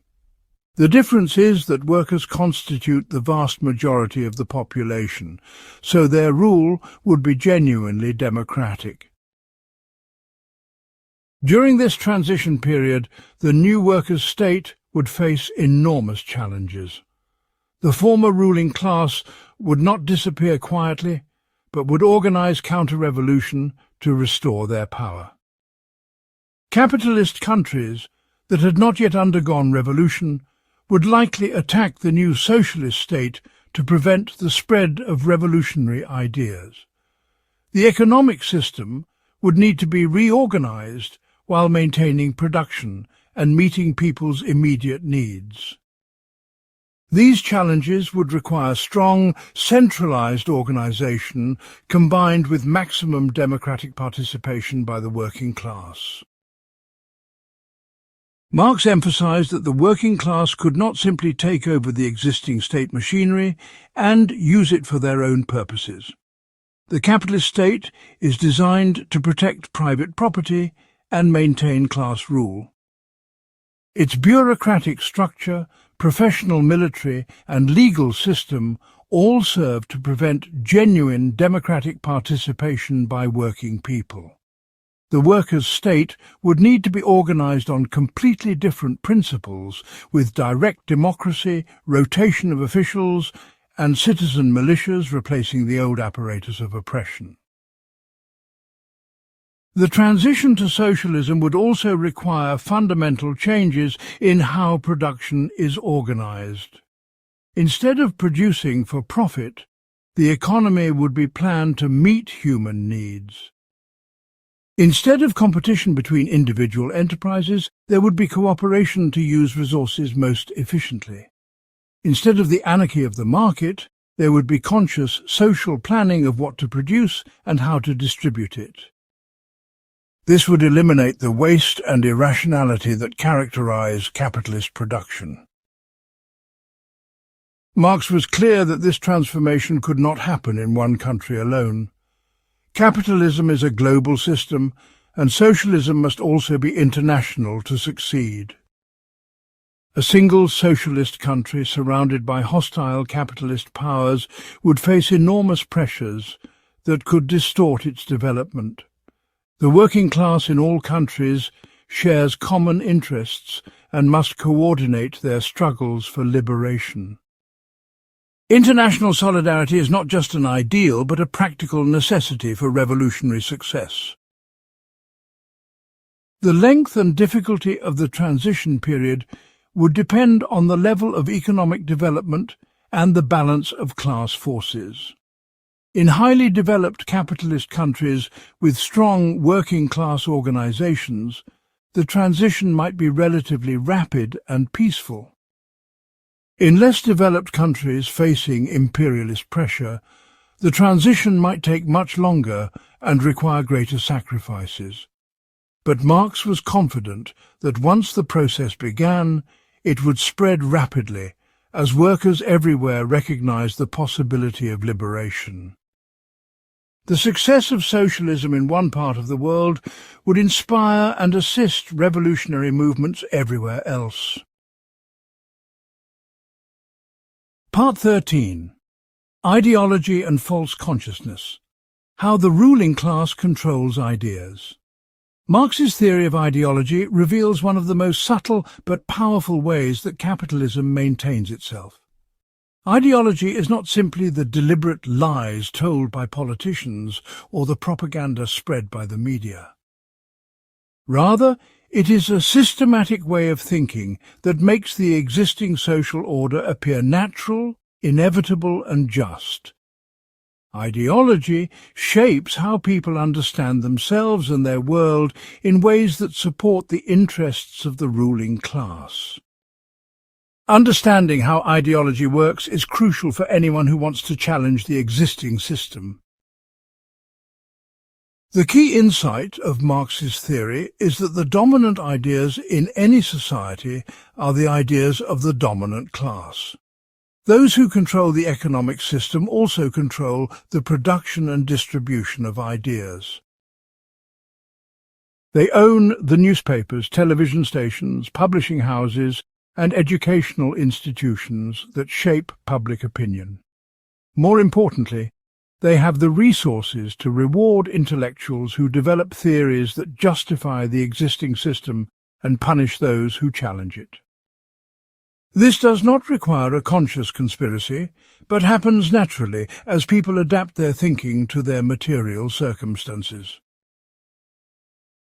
Capitalist ideology takes many different forms, but all share certain common features. First, they present capitalism as natural rather than historical. Market relationships are portrayed as eternal features of human nature rather than recent innovations that could be changed. Competition, private property, and inequality are seen as inevitable results of biological differences rather than products of specific social arrangements. This makes it very difficult for people to imagine alternative ways of organizing society. Second, capitalist ideology emphasizes individual rather than social explanations for success and failure. If someone becomes wealthy, it must be because they worked hard and made smart decisions. If someone remains poor, it must be because they are lazy or made bad choices. This ignores the systematic advantages that come from inherited wealth, social connections, and access to education. It also ignores the structural features of capitalism that ensure some people will be rich while others are poor, regardless of their individual efforts. Third, capitalist ideology promotes the illusion that everyone has equal opportunities and that the system rewards merit. The existence of some social mobility is used to justify massive inequality. People are told that anyone can become successful if they just work hard enough and follow the rules. This ignores the fact that the rules themselves are rigged in favor of those who already have wealth and power. It also ignores the mathematical impossibility of everyone becoming wealthy in a system that requires most people to work for wages. Fourth, capitalist ideology fragments people's understanding of society by focusing on separate issues rather than the connections between them. Racism, sexism, environmental destruction, and economic inequality are treated as distinct problems with separate causes and solutions.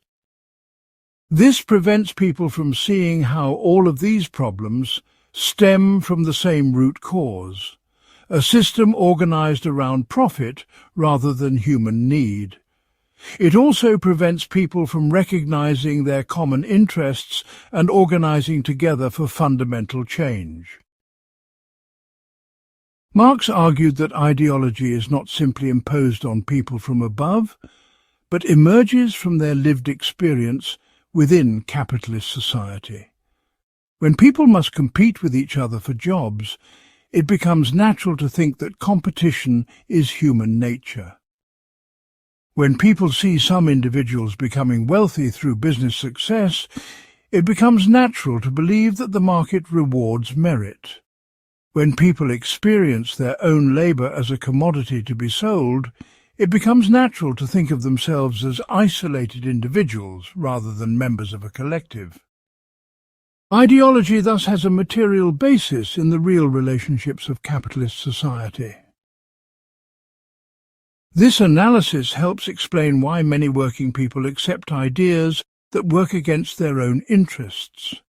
It is not because they are stupid or brainwashed, but because their daily experience within capitalism reinforces these ideas. A worker who must sell their labor to survive will naturally think about themselves as an individual competing in the market, rather than as part of an exploited class.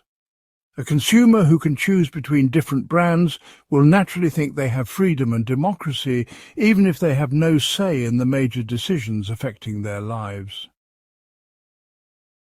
Religious ideology plays a special role in Marx's analysis. Marx famously called religion the opium of the people, meaning that it provides comfort and escape from the pain of exploitation, while preventing people from addressing the real causes of their suffering. Religion teaches people to accept their lot in this world and look for reward in the next world. It promotes values like humility, obedience, and acceptance of authority that make people easier to control. But Marx also recognized that religion can sometimes inspire resistance when it emphasizes themes of justice and liberation. The educational system is perhaps the most important institution for reproducing capitalist ideology. Schools teach students to accept hierarchy, follow orders, and compete against each other for individual advancement. They promote the myth that education is a meritocracy, where the most talented rise to the top.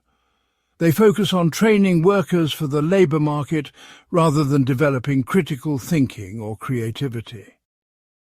Most importantly, they present capitalism as the natural and only possible economic system rather than one option among many. Marx argued that revolutionary consciousness cannot develop simply through education or propaganda. People's ideas change when their material circumstances change and when they engage in collective struggle. Workers develop class consciousness not by reading books about exploitation, but by fighting against exploitation in their own workplaces. They recognize their common interests not through abstract reasoning, but through concrete experiences of solidarity and mutual aid. This is why Marx focused on organizing workers rather than just criticizing capitalist ideas. But understanding ideology is still important for revolutionary strategy. It helps explain why social change is so difficult and why people often resist ideas that would benefit them. It shows why intellectual work and cultural struggle must accompany economic and political organizing. Most importantly, it reveals that changing society requires not just new policies or leaders, but new ways of thinking about fundamental questions of human nature, social organization, and historical possibility. Overcoming capitalism requires overcoming the ideas that make capitalism seem natural and inevitable. Part 14. Women, Family and Gender under Capitalism. Marx and Engels developed a groundbreaking analysis of how capitalism transforms family relationships and women's position in society. They showed that what appears to be natural and eternal about gender roles is actually the product of specific economic arrangements that serve capitalist interests. Their analysis reveals how the oppression of women is connected to the exploitation of workers, and how both forms of domination must be overthrown together. This perspective laid the foundation for later feminist theories that connect gender inequality to economic structures. Under capitalism, the family becomes the primary institution for reproducing labor power. Each day, workers must eat, sleep, and recover from their labor so they can return to work the next day. Over their lifetime, workers must also reproduce the next generation of workers through childbearing and child-rearing. This reproductive work is absolutely essential for capitalism to function, but it's not directly paid by capitalists. Instead, it is performed primarily by women within the family structure, hidden from view and taken for granted. This creates a fundamental division between productive labor that creates commodities for sale and reproductive labor that maintains and reproduces workers themselves. Productive labor is performed primarily by men in factories and offices where it is visible and receives wages. Reproductive labor is performed primarily by women in homes where it is invisible and receives no direct compensation. This division serves capitalist interests by reducing the costs of maintaining the workforce while creating the illusion that women's work is not really work at all. Marx and Engels traced how this division developed historically. In pre-capitalist societies, production and reproduction were much more integrated. Families produced most of what they needed directly, and both men and women participated in productive activities. The rise of capitalism separated these activities by moving production into factories and leaving reproduction in homes. This created the modern ideal of separate spheres, where men belong in the public world of work and politics, while women belong in the private world of home and family. The entry of women into wage labor under capitalism creates new contradictions and possibilities. On one hand, working for wages gives women some economic independence and exposes them to collective struggle with other workers. On the other hand, women workers face a double burden of paid labor and unpaid domestic work. They are also used by capitalists to drive down wages for all workers through competition. This creates tensions between men and women workers that can undermine working-class solidarity if not addressed directly. Engels analysed how capitalism transforms marriage and sexual relationships. In societies based on private property, marriage becomes primarily an economic arrangement for transferring wealth between families. Women become property that is exchanged between men to cement business relationships and ensure legitimate inheritance. Love and personal compatibility become secondary to economic considerations. Even when people think they are marrying for love, their choices are constrained by class background, economic prospects, and social expectations. The capitalist family also serves important ideological functions. It teaches children to accept hierarchy and authority through the patriarchal structure where fathers rule over mothers and children. It promotes individualism by making each family responsible for its own survival rather than encouraging collective solidarity. It provides an escape valve for the frustrations created by exploitation at work by giving men a sphere where they can exercise power over others. All of these functions help maintain the stability of the capitalist system. But Marx and Engels also saw the potential for liberation within these contradictions. As capitalism develops and more women enter the workforce, the material basis for traditional gender roles begins to erode.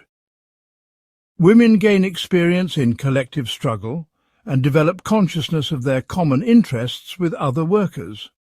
The socialization of production points toward the possibility of socializing reproduction as well. Instead of each family being responsible for childcare, education, and elder care, these functions could be provided collectively by society. In socialist society, Marx and Engels envisioned that the oppression of women would gradually disappear.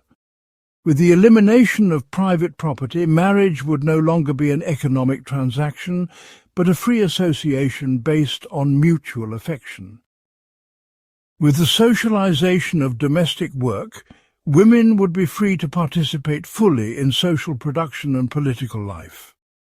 With economic security guaranteed for all, no one would be forced to remain in relationships that had become oppressive or unfulfilling. Children would be raised by the entire community rather than being the private property of their parents.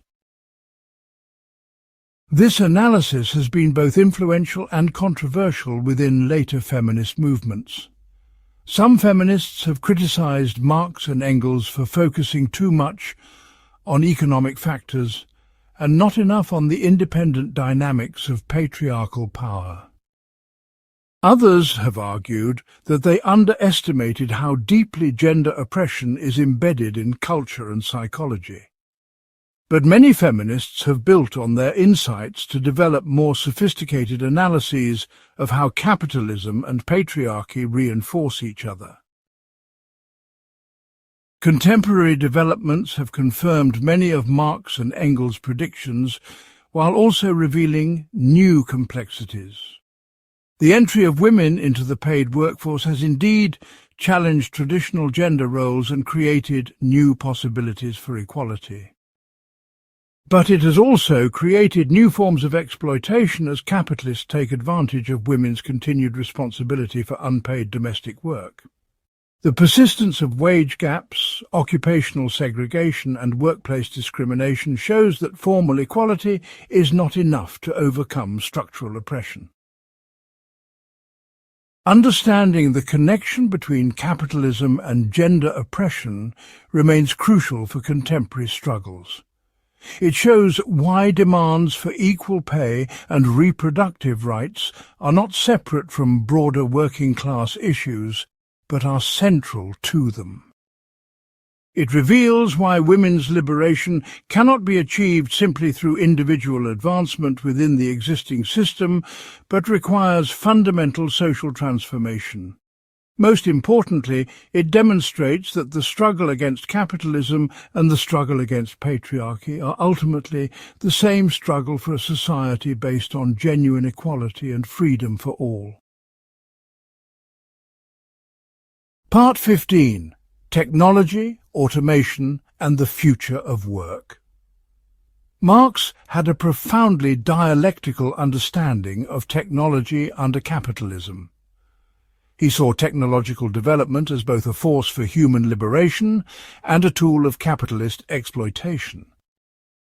The same machines that could free workers from drudgery and create abundance for all are used instead to intensify exploitation and increase unemployment. This contradiction reveals both the irrationality of capitalism and the potential for a different kind of society organized around human needs rather than profit. Marx rejected both the optimistic view that technology automatically leads to progress and the pessimistic view that technology inevitably dehumanizes work. Instead, he argued that the effects of technology depend on the social relationships within which it is developed and used. Under capitalism, technology serves primarily to increase surplus value extraction from workers. Under socialism, the same technology could be used to reduce necessary labor time and expand human freedom. The technology itself is neutral. What matters is who controls it and for what purpose. Capitalists introduce new technology for one primary reason: to reduce labor costs and increase profits. They are not interested in whether technology makes work more fulfilling or reduces the total amount of labor needed by society. If a machine can replace 10 workers, the capitalist will use it even if it makes the remaining work more boring and stressful. If automation can eliminate an entire category of jobs, capitalists will pursue it even if it creates mass unemployment. The human costs of technological change are irrelevant as long as profits increase. This creates what Marx called the contradiction between the forces of production and the relations of production.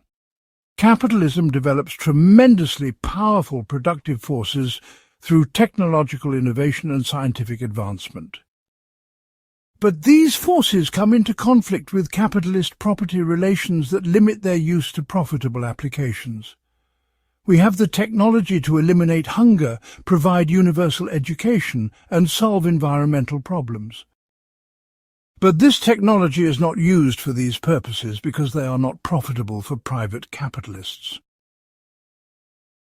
Marx was particularly interested in how machinery changes the labor process itself.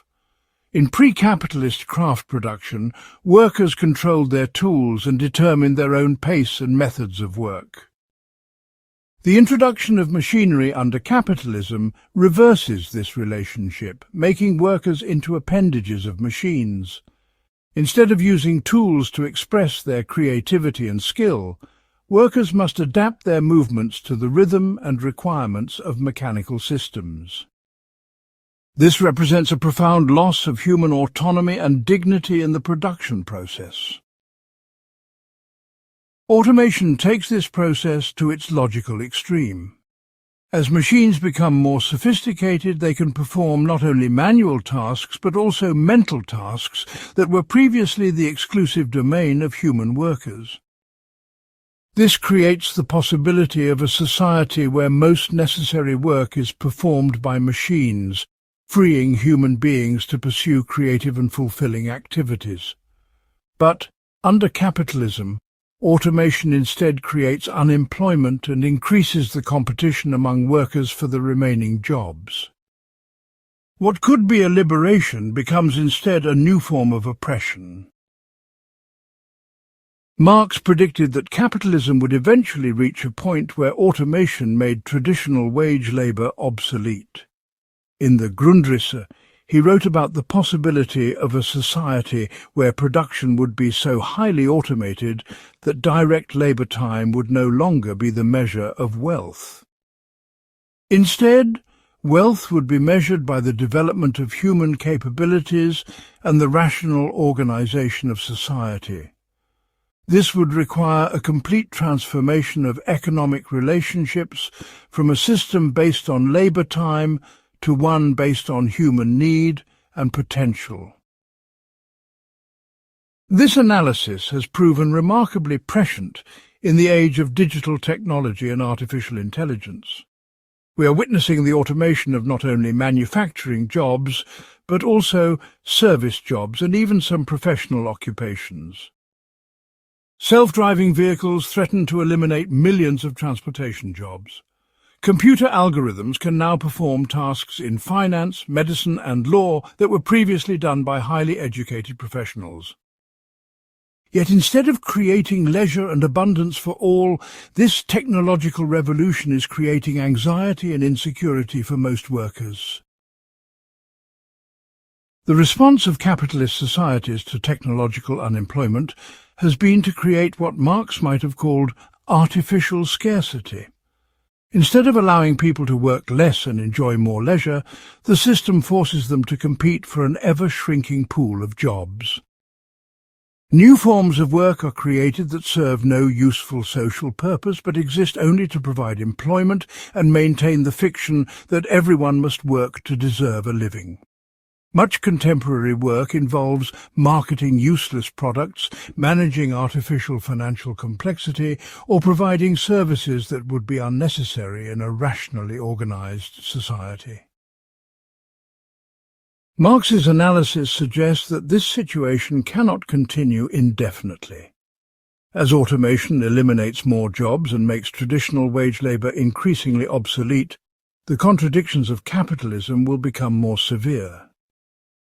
Either society will find new ways to distribute wealth and organise production, or it will face increasing instability and conflict. The technology exists to create abundance for all, but the social relationships of capitalism prevent this potential from being realized. In a socialist society, Marx envisioned that technology would be developed and used according to completely different principles. Instead of being designed to increase profits, technology would be designed to reduce necessary labor time and enhance human capabilities. Instead of making work more alienating, technology would make it more creative and fulfilling. Instead of creating unemployment, automation would reduce the working day for everyone while maintaining or increasing total production. Technology would become a tool for human liberation rather than a means of exploitation. This transformation would require democratic control over technological development. Instead of leaving technological decisions to private corporations driven by profit, society would collectively decide what kinds of technology to develop and how to use them.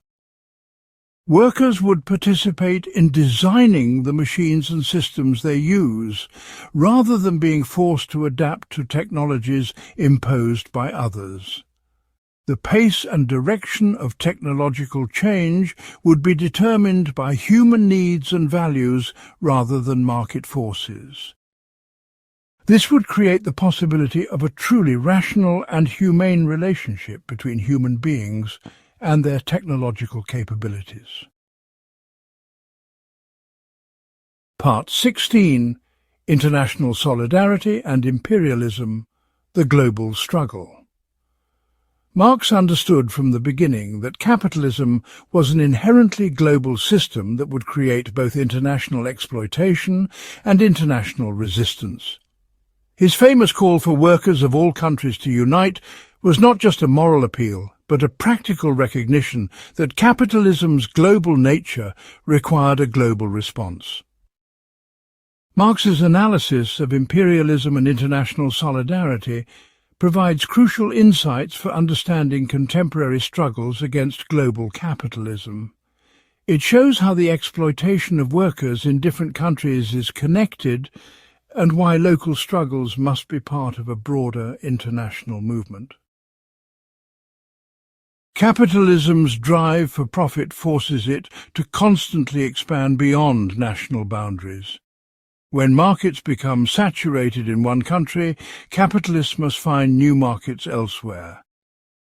When profit rates fall due to competition, capitalists seek countries with lower wages and weaker labour protections. When raw materials become scarce or expensive, capitalists must secure access to new sources of supply. This expansive dynamic makes capitalism a global system from its earliest stages. Marx observed how this global expansion created an international division of labour that reinforced inequality between nations. Some countries became centres of manufacturing and finance, while others were reduced to suppliers of raw materials and agricultural products. This division was maintained through both economic pressure and military force. Advanced capitalist countries used their technological and military advantages to impose unequal trade relationships on weaker nations. What appeared to be free trade was actually a form of systematic exploitation that transferred wealth from poor countries to rich ones. The development of imperialism created new forms of solidarity among workers across national boundaries. Workers in imperialist countries came to understand that their own exploitation was connected to the oppression of people in colonized nations. When their governments launched wars of conquest, workers bore the costs in blood and taxes while capitalists reaped the benefits in profits. When cheap labour in colonies was used to undermine wages at home, workers learned that their interests lay in supporting liberation movements abroad rather than competing with foreign workers. Marx and Engels closely followed independence movements and anti-colonial struggles throughout the world. They supported Irish independence from Britain, opposed the Opium Wars against China, and celebrated the resistance of indigenous peoples against European conquest. They understood that these struggles were part of the same global fight against capitalism that was being waged by workers in industrial centres. The enemy was the same system of exploitation, even though it took different forms in different places. This international perspective shaped Marx's understanding of revolutionary strategy.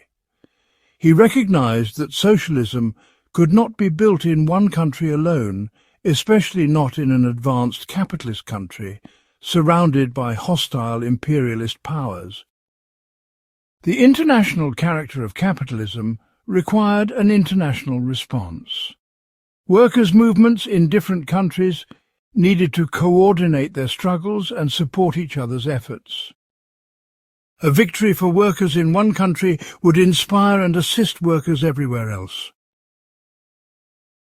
Marx also understood how nationalism could be used to divide workers and serve capitalist interests.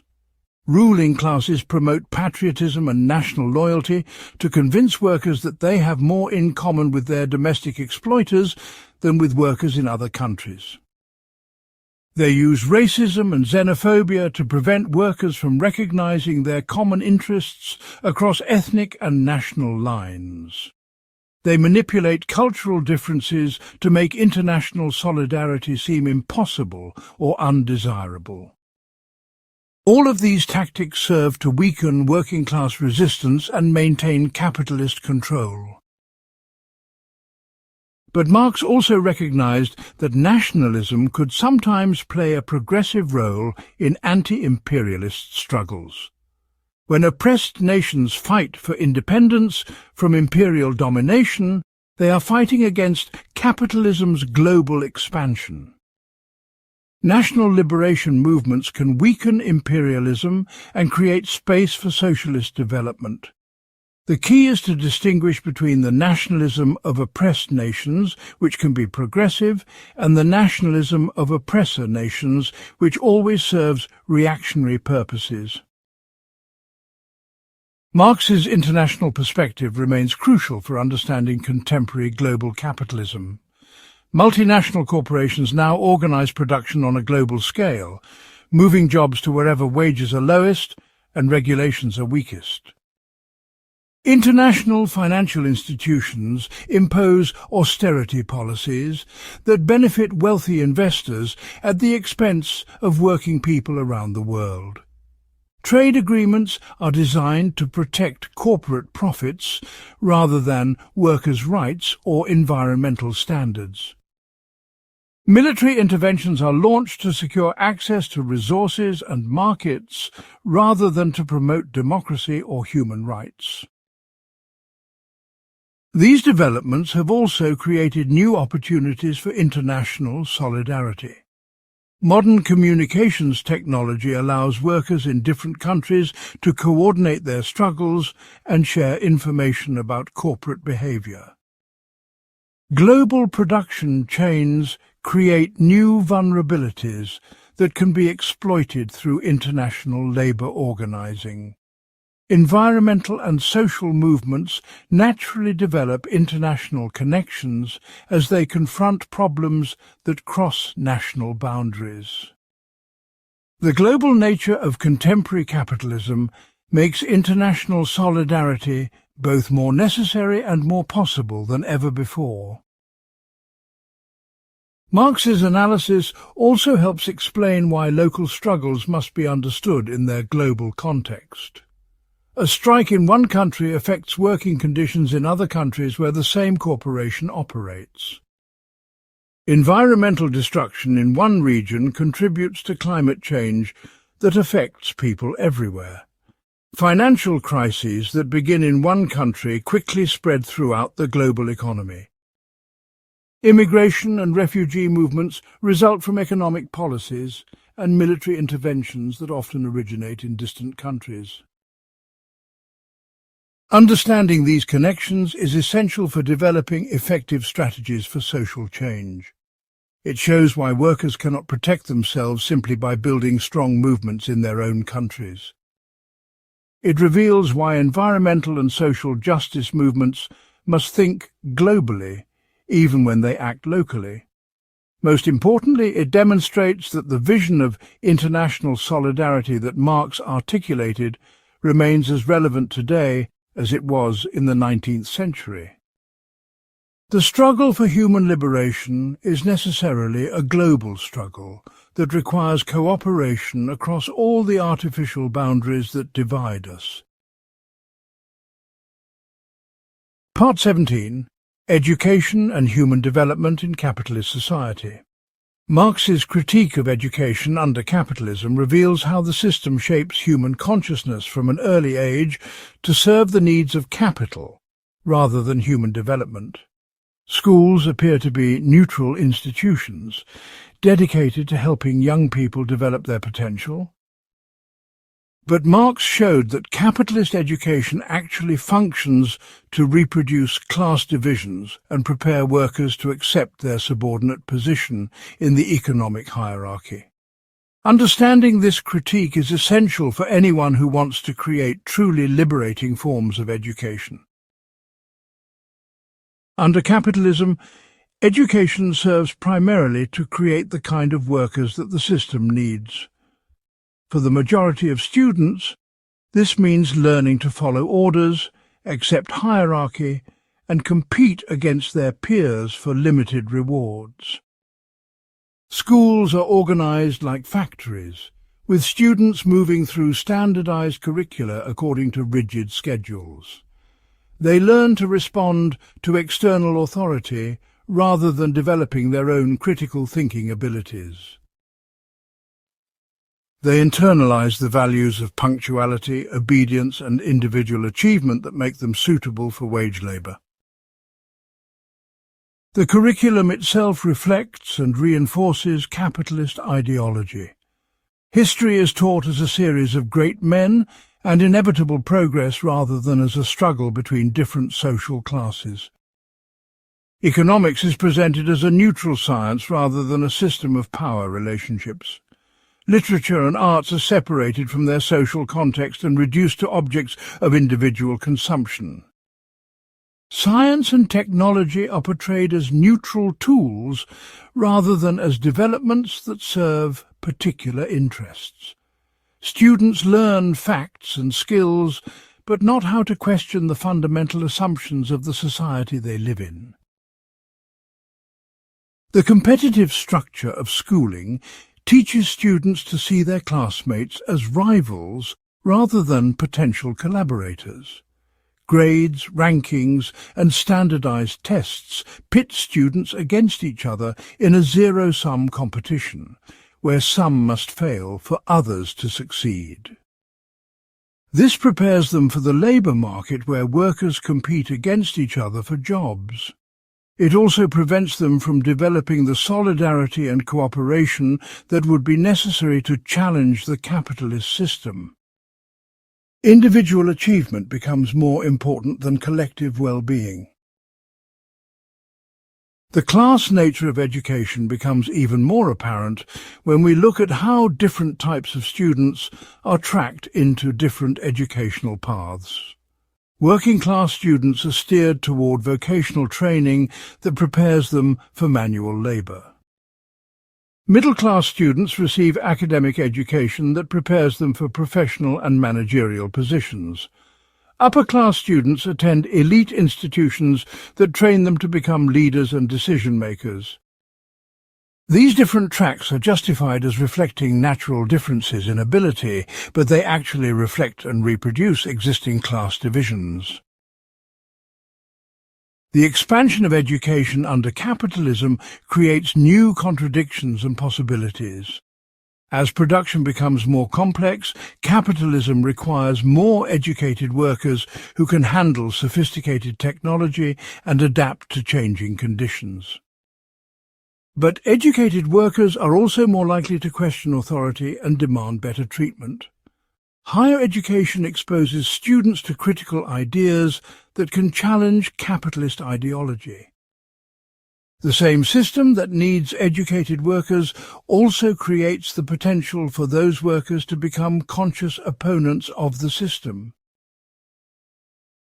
Marx envisioned a completely different approach to education in socialist society. Instead of separating mental and manual labour, education would combine both forms of activity. Students would learn by participating in socially useful production rather than sitting in isolated classrooms. Instead of competing against each other, they would collaborate to solve real problems facing their communities. Instead of being passive recipients of predetermined knowledge, they would actively participate in creating new knowledge.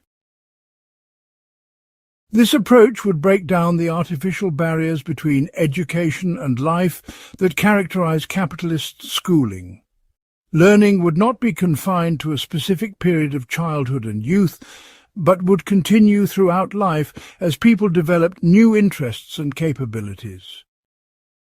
The goal would not be to sort people into predetermined social roles, but to develop the full potential of every individual.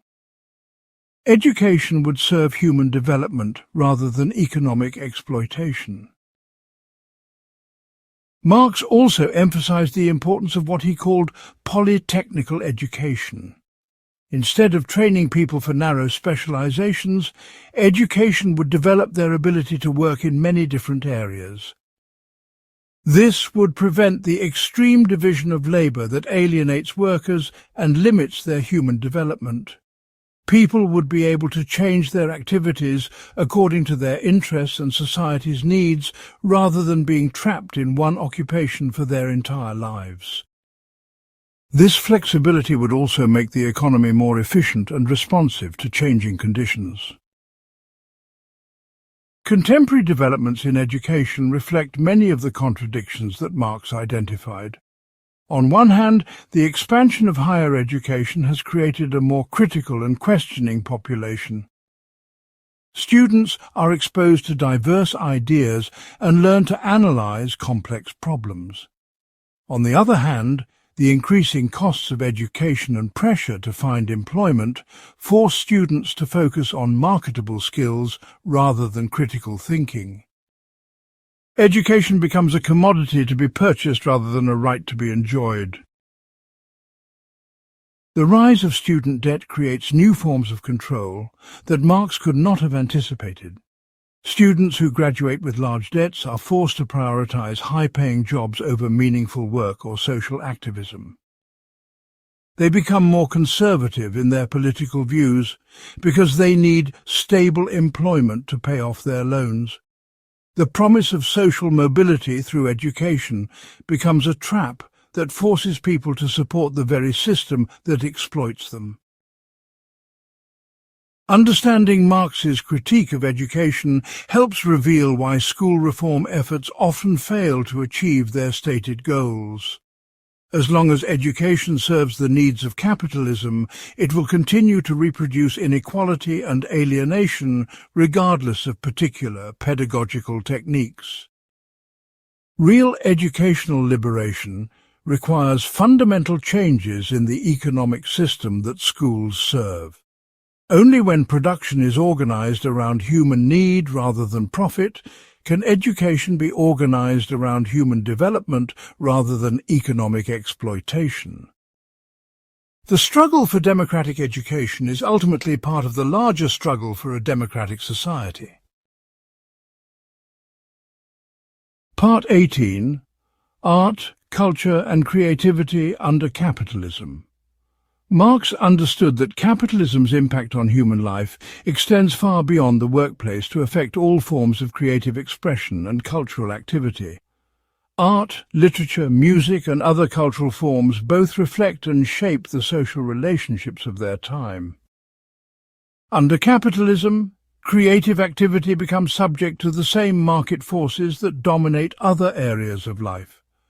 This creates profound tensions between the human need for authentic expression and the system's demand for profitable commodities. In pre-capitalist societies, art and craft were often integrated into daily life and community rituals. People created beautiful objects for their own use and the use of their neighbours.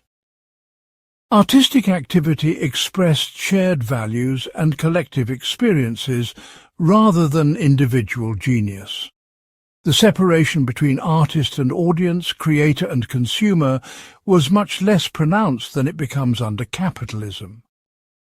Art served social and spiritual functions rather than being produced primarily for sale. Capitalism transforms creative activity by turning cultural products into commodities. Books, paintings, songs and films are produced primarily to be sold for profit rather than to express human experience or serve community needs. This means that what gets produced depends on what will sell rather than what might be most valuable for human development. Publishers, gallery owners and entertainment executives become gatekeepers who determine what kinds of cultural expression receive public attention. Market considerations override artistic or social considerations. This commodification process affects both the content and form of cultural production. Artists must consider the marketability of their work when deciding what to create. They may avoid controversial subjects that might offend potential buyers or patrons. They may adopt popular styles and themes even when these do not reflect their own creative vision. The need to make a living forces many artists to compromise their artistic integrity.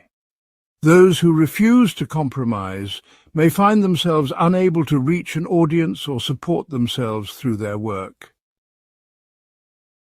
The division of labour under capitalism also affects cultural production.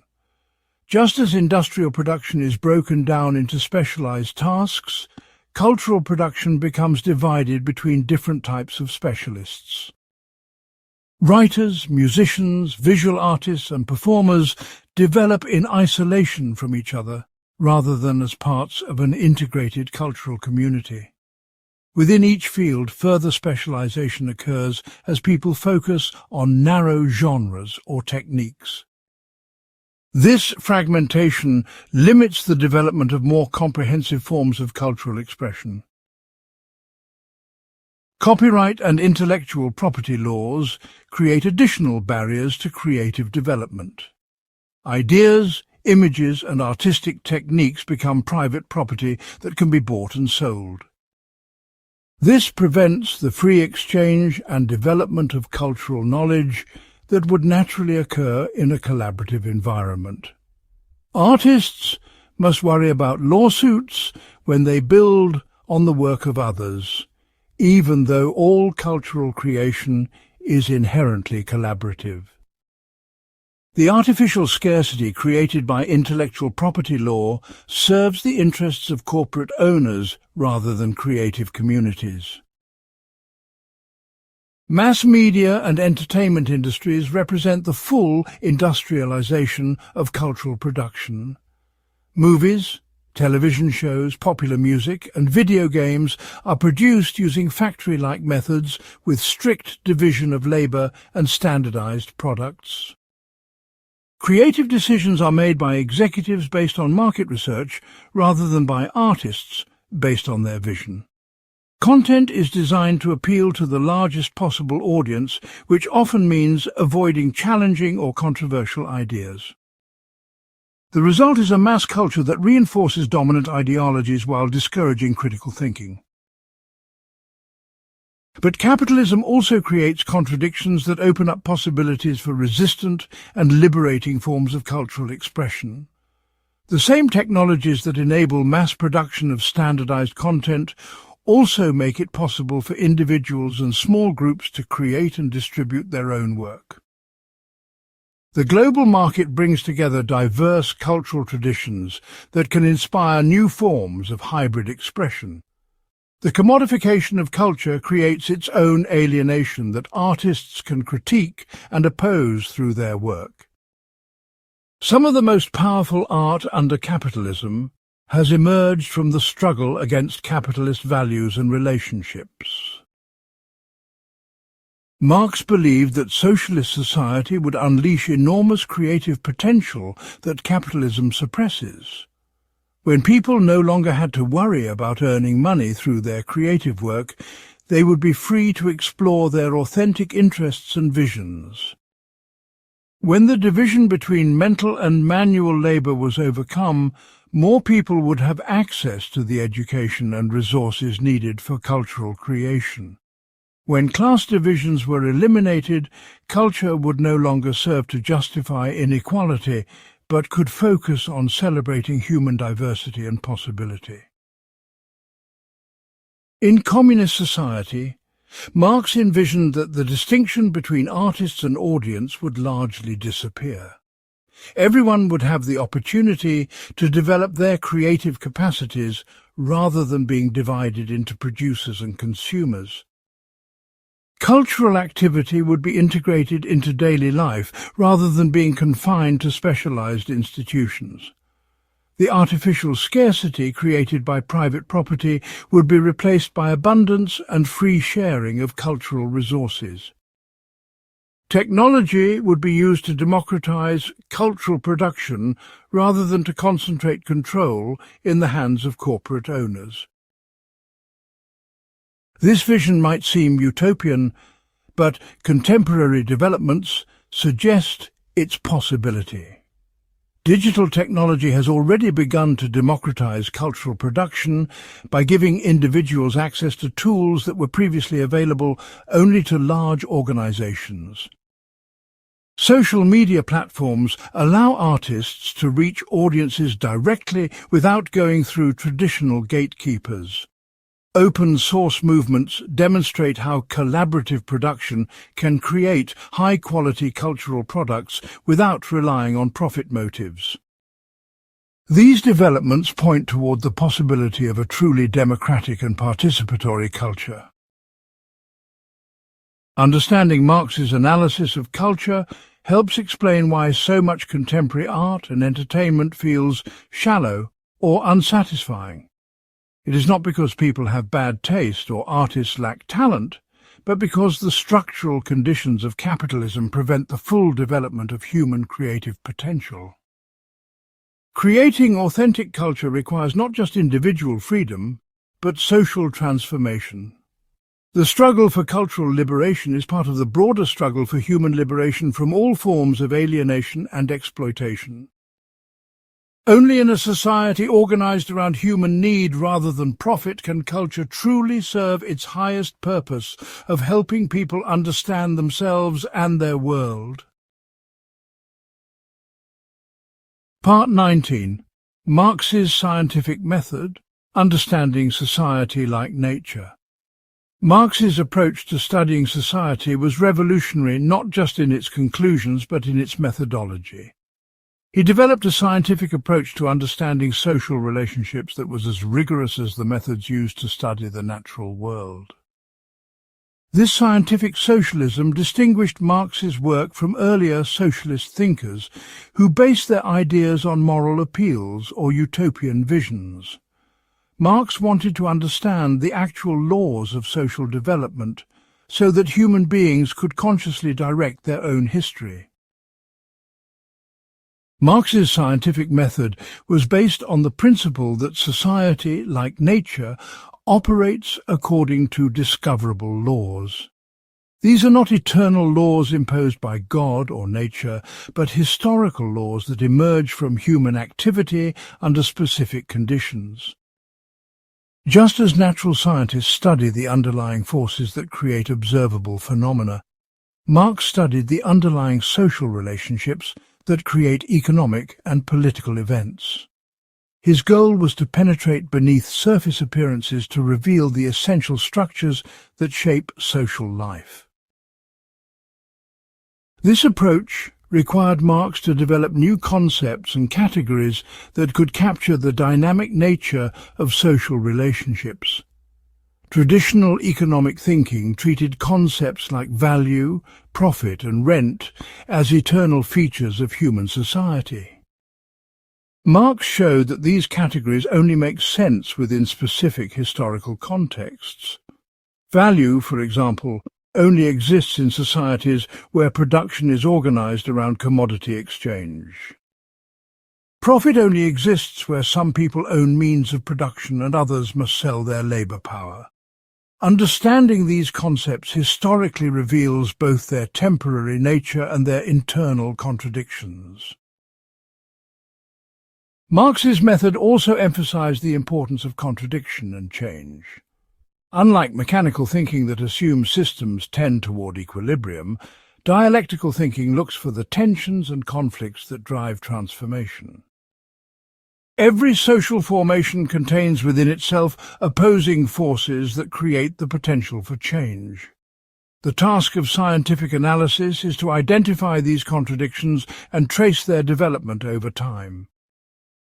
This allows for both explanation of current conditions and prediction of future possibilities. The concept of totality was central to Marx's methodology. He understood that social phenomena cannot be understood in isolation, but only as parts of larger systems of relationships. Economic, political and cultural processes are all interconnected and mutually determining. Changes in one area create ripple effects throughout the entire social formation. This systemic thinking was necessary to grasp how capitalism functions as a total way of organizing human life. Marx distinguished between different levels of analysis that correspond to different degrees of abstraction. At the most abstract level, he analyzed the basic logic of capitalist production through concepts like value, surplus value, and commodity fetishism. At intermediate levels, he examined how this logic manifests in specific institutions like markets, banks, and corporations. At the most concrete level, he studied particular historical events and their relationship to underlying structural forces. Each level of analysis illuminates different aspects of the total system. This multi-level approach allowed Marx to avoid both crude economic determinism and idealistic voluntarism. He recognized that economic structures set limits and create possibilities, but they do not mechanically determine all social outcomes. Political struggles, cultural movements, and individual actions all play important roles in shaping historical development. The task is to understand how these different factors interact within the constraints and opportunities created by the economic base. Marx's empirical method was as rigorous as his theoretical approach. He spent decades studying parliamentary reports, factory inspections, economic statistics, and other primary sources to document the actual conditions of capitalist production. He traced the historical development of capitalism from its origins in primitive accumulation through its mature forms in industrial society. He analysed specific case studies like the Irish potato famine and the American Civil War to show how abstract economic forces manifest in concrete historical events. This combination of theoretical sophistication and empirical grounding gave his work unprecedented scientific credibility. The predictive power of Marx's method demonstrates its scientific validity. Marx's analysis of capitalism's tendency toward crisis has been confirmed by the recurring economic downturns that have plagued the system since his time. His prediction that capitalism would become increasingly global and concentrated has been dramatically vindicated by contemporary developments. His analysis of the relationship between economic and political power helps explain patterns of policy-making that mystify conventional political scientists. While specific predictions may be wrong, the overall analytical framework continues to provide powerful insights. Marx's scientific socialism also had important implications for revolutionary strategy. Instead of appealing to abstract principles of justice or morality, socialists could base their arguments on objective analysis of social contradictions. Instead of relying on the goodwill of ruling classes, they could identify the material forces that would drive historical change. Instead of proposing utopian schemes, they could work with the actual tendencies of social development. This gave the socialist movement a firm foundation in reality rather than wishful thinking. Critics have argued that Marx's claim to scientific status is unjustified because social phenomena are fundamentally different from natural phenomena. Society involves conscious human actors whose behavior cannot be predicted with the same precision as physical events. But Marx never claimed that social science could achieve the same kind of predictive precision as natural science. He argued only that underlying patterns and tendencies could be identified that would help people understand their situation and make more informed choices about their future. Contemporary social science has largely abandoned Marx's ambition to discover laws of social development. Most sociologists and economists focus on narrow empirical studies that avoid broader theoretical questions about the nature of capitalism. This retreat from systematic theorizing has left the field fragmented and unable to provide coherent explanations for major social phenomena. Marx's example suggests that scientific progress requires both rigorous empirical investigation and bold theoretical synthesis.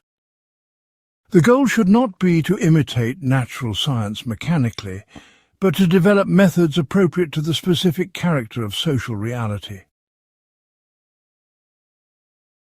Part 20. Marx's Legacy and Contemporary Relevance. The Continuing Revolution. More than a century and a half after Marx began writing, his ideas remain startlingly relevant for understanding our contemporary world. The global financial crisis of 2008, growing inequality in developed countries, climate change, and the rise of authoritarian movements can all be better understood through the lens of Marxist analysis. Far from being outdated, Marx's insights into capitalism's contradictions have proven to be remarkably prescient. His work provides essential tools for anyone who wants to understand why the current system creates so many problems and how it might be transformed. The globalization of capitalism over the past several decades has confirmed many of Marx's predictions about the international development of the system. Multinational corporations now organize production on a global scale, seeking the lowest wages and weakest environmental regulations. Financial markets move capital around the world in search of the highest returns, creating instability and crisis. International trade agreements prioritize corporate profits over workers' rights and environmental protection. The race to the bottom that Marx identified as inherent in capitalist competition has become a global phenomenon. Growing inequality within and between countries reflects the dynamics of surplus value extraction that Marx analyzed. As productivity has increased dramatically due to technological innovation, workers have captured very little of the benefits. Instead, most of the gains have gone to owners of capital in the form of higher profits and asset values. The result is a concentration of wealth that rivals the robber baron era of the late 19th century. This polarization creates social tensions that threaten the stability of democratic institutions. The financialization of the economy represents a development that Marx anticipated in his analysis of fictitious capital. An increasing share of profits comes from financial speculation rather than productive investment. Complex financial instruments create the illusion of wealth while adding no real value to society. When these bubbles burst, the costs are socialized while the profits remain privatized. The 2008 crisis followed exactly the pattern that Marx described: overproduction, speculation, collapse, and bailouts for the wealthy at the expense of working people. Environmental destruction has emerged as one of capitalism's most threatening contradictions. The profit motive drives corporations to externalize environmental costs onto society as a whole. Short-term competitive pressures prevent the long-term planning that would be necessary to address climate change. The same system that has created unprecedented productive capacity threatens to make the planet uninhabitable. Marx's analysis of capitalism's tendency to exhaust both human and natural resources has proven to be tragically accurate. The rise of what some scholars call digital capitalism creates new forms of exploitation that Marx's framework helps illuminate. Social media platforms extract value from users' unpaid labor in creating content and data. Gig economy companies like Uber and Amazon avoid paying benefits by classifying workers as independent contractors. Artificial intelligence and automation eliminate jobs while concentrating profits in the hands of tech billionaires. These developments represent new forms of the same basic dynamic of surplus value extraction that Marx identified. Contemporary political movements both reflect and respond to the contradictions that Marx analyzed. The rise of authoritarian populism can be understood as a response to economic insecurity and the breakdown of traditional social bonds. Right-wing politicians exploit legitimate grievances while channeling anger towards scapegoats rather than systemic causes. Progressive movements like democratic socialism in the United States and Corbynism in Britain represent attempts to revive Marx's vision of democratic control over the economy. Both phenomena demonstrate the continuing relevance of class analysis for understanding political developments. Marx's analysis of ideology remains crucial for understanding how power operates in contemporary society. Corporate media shapes public opinion in ways that serve elite interests while maintaining the appearance of objectivity. Educational institutions teach students to compete against each other while accepting hierarchy as natural. Consumer culture encourages people to seek fulfillment through shopping rather than meaningful relationships or creative activity. Social media algorithms create echo chambers that reinforce existing beliefs while generating profits from advertising. All of these phenomena represent contemporary forms of the ideological control that Marx identified. The COVID-19 pandemic has revealed both capitalism's vulnerabilities and its capacity for adaptation. The crisis exposed the contradictions of a healthcare system organized around profit rather than public health. It demonstrated how quickly governments can mobilize resources when faced with existential threats. It also showed how crises can be used to transfer wealth from working people to the wealthy through bailouts and market manipulation. The differential impact of the pandemic on working-class communities and communities of color illustrated how capitalism reproduces and intensifies existing inequalities. Contemporary socialist movements around the world draw inspiration from Marx while adapting his ideas to new conditions. In Latin America, movements for 21st century socialism have experimented with democratic planning and worker control. In Europe, left-wing parties advocate for public ownership of utilities and democratic control of investment. In the United States, democratic socialists support universal health care and the Green New Deal as steps toward a more rational economic system. These movements face new challenges but are guided by Marx's fundamental insight that working people must organize to take control of their own destiny. The development of new technologies also creates new possibilities for realizing Marx's vision. Digital communication networks make it easier for workers to coordinate across national boundaries.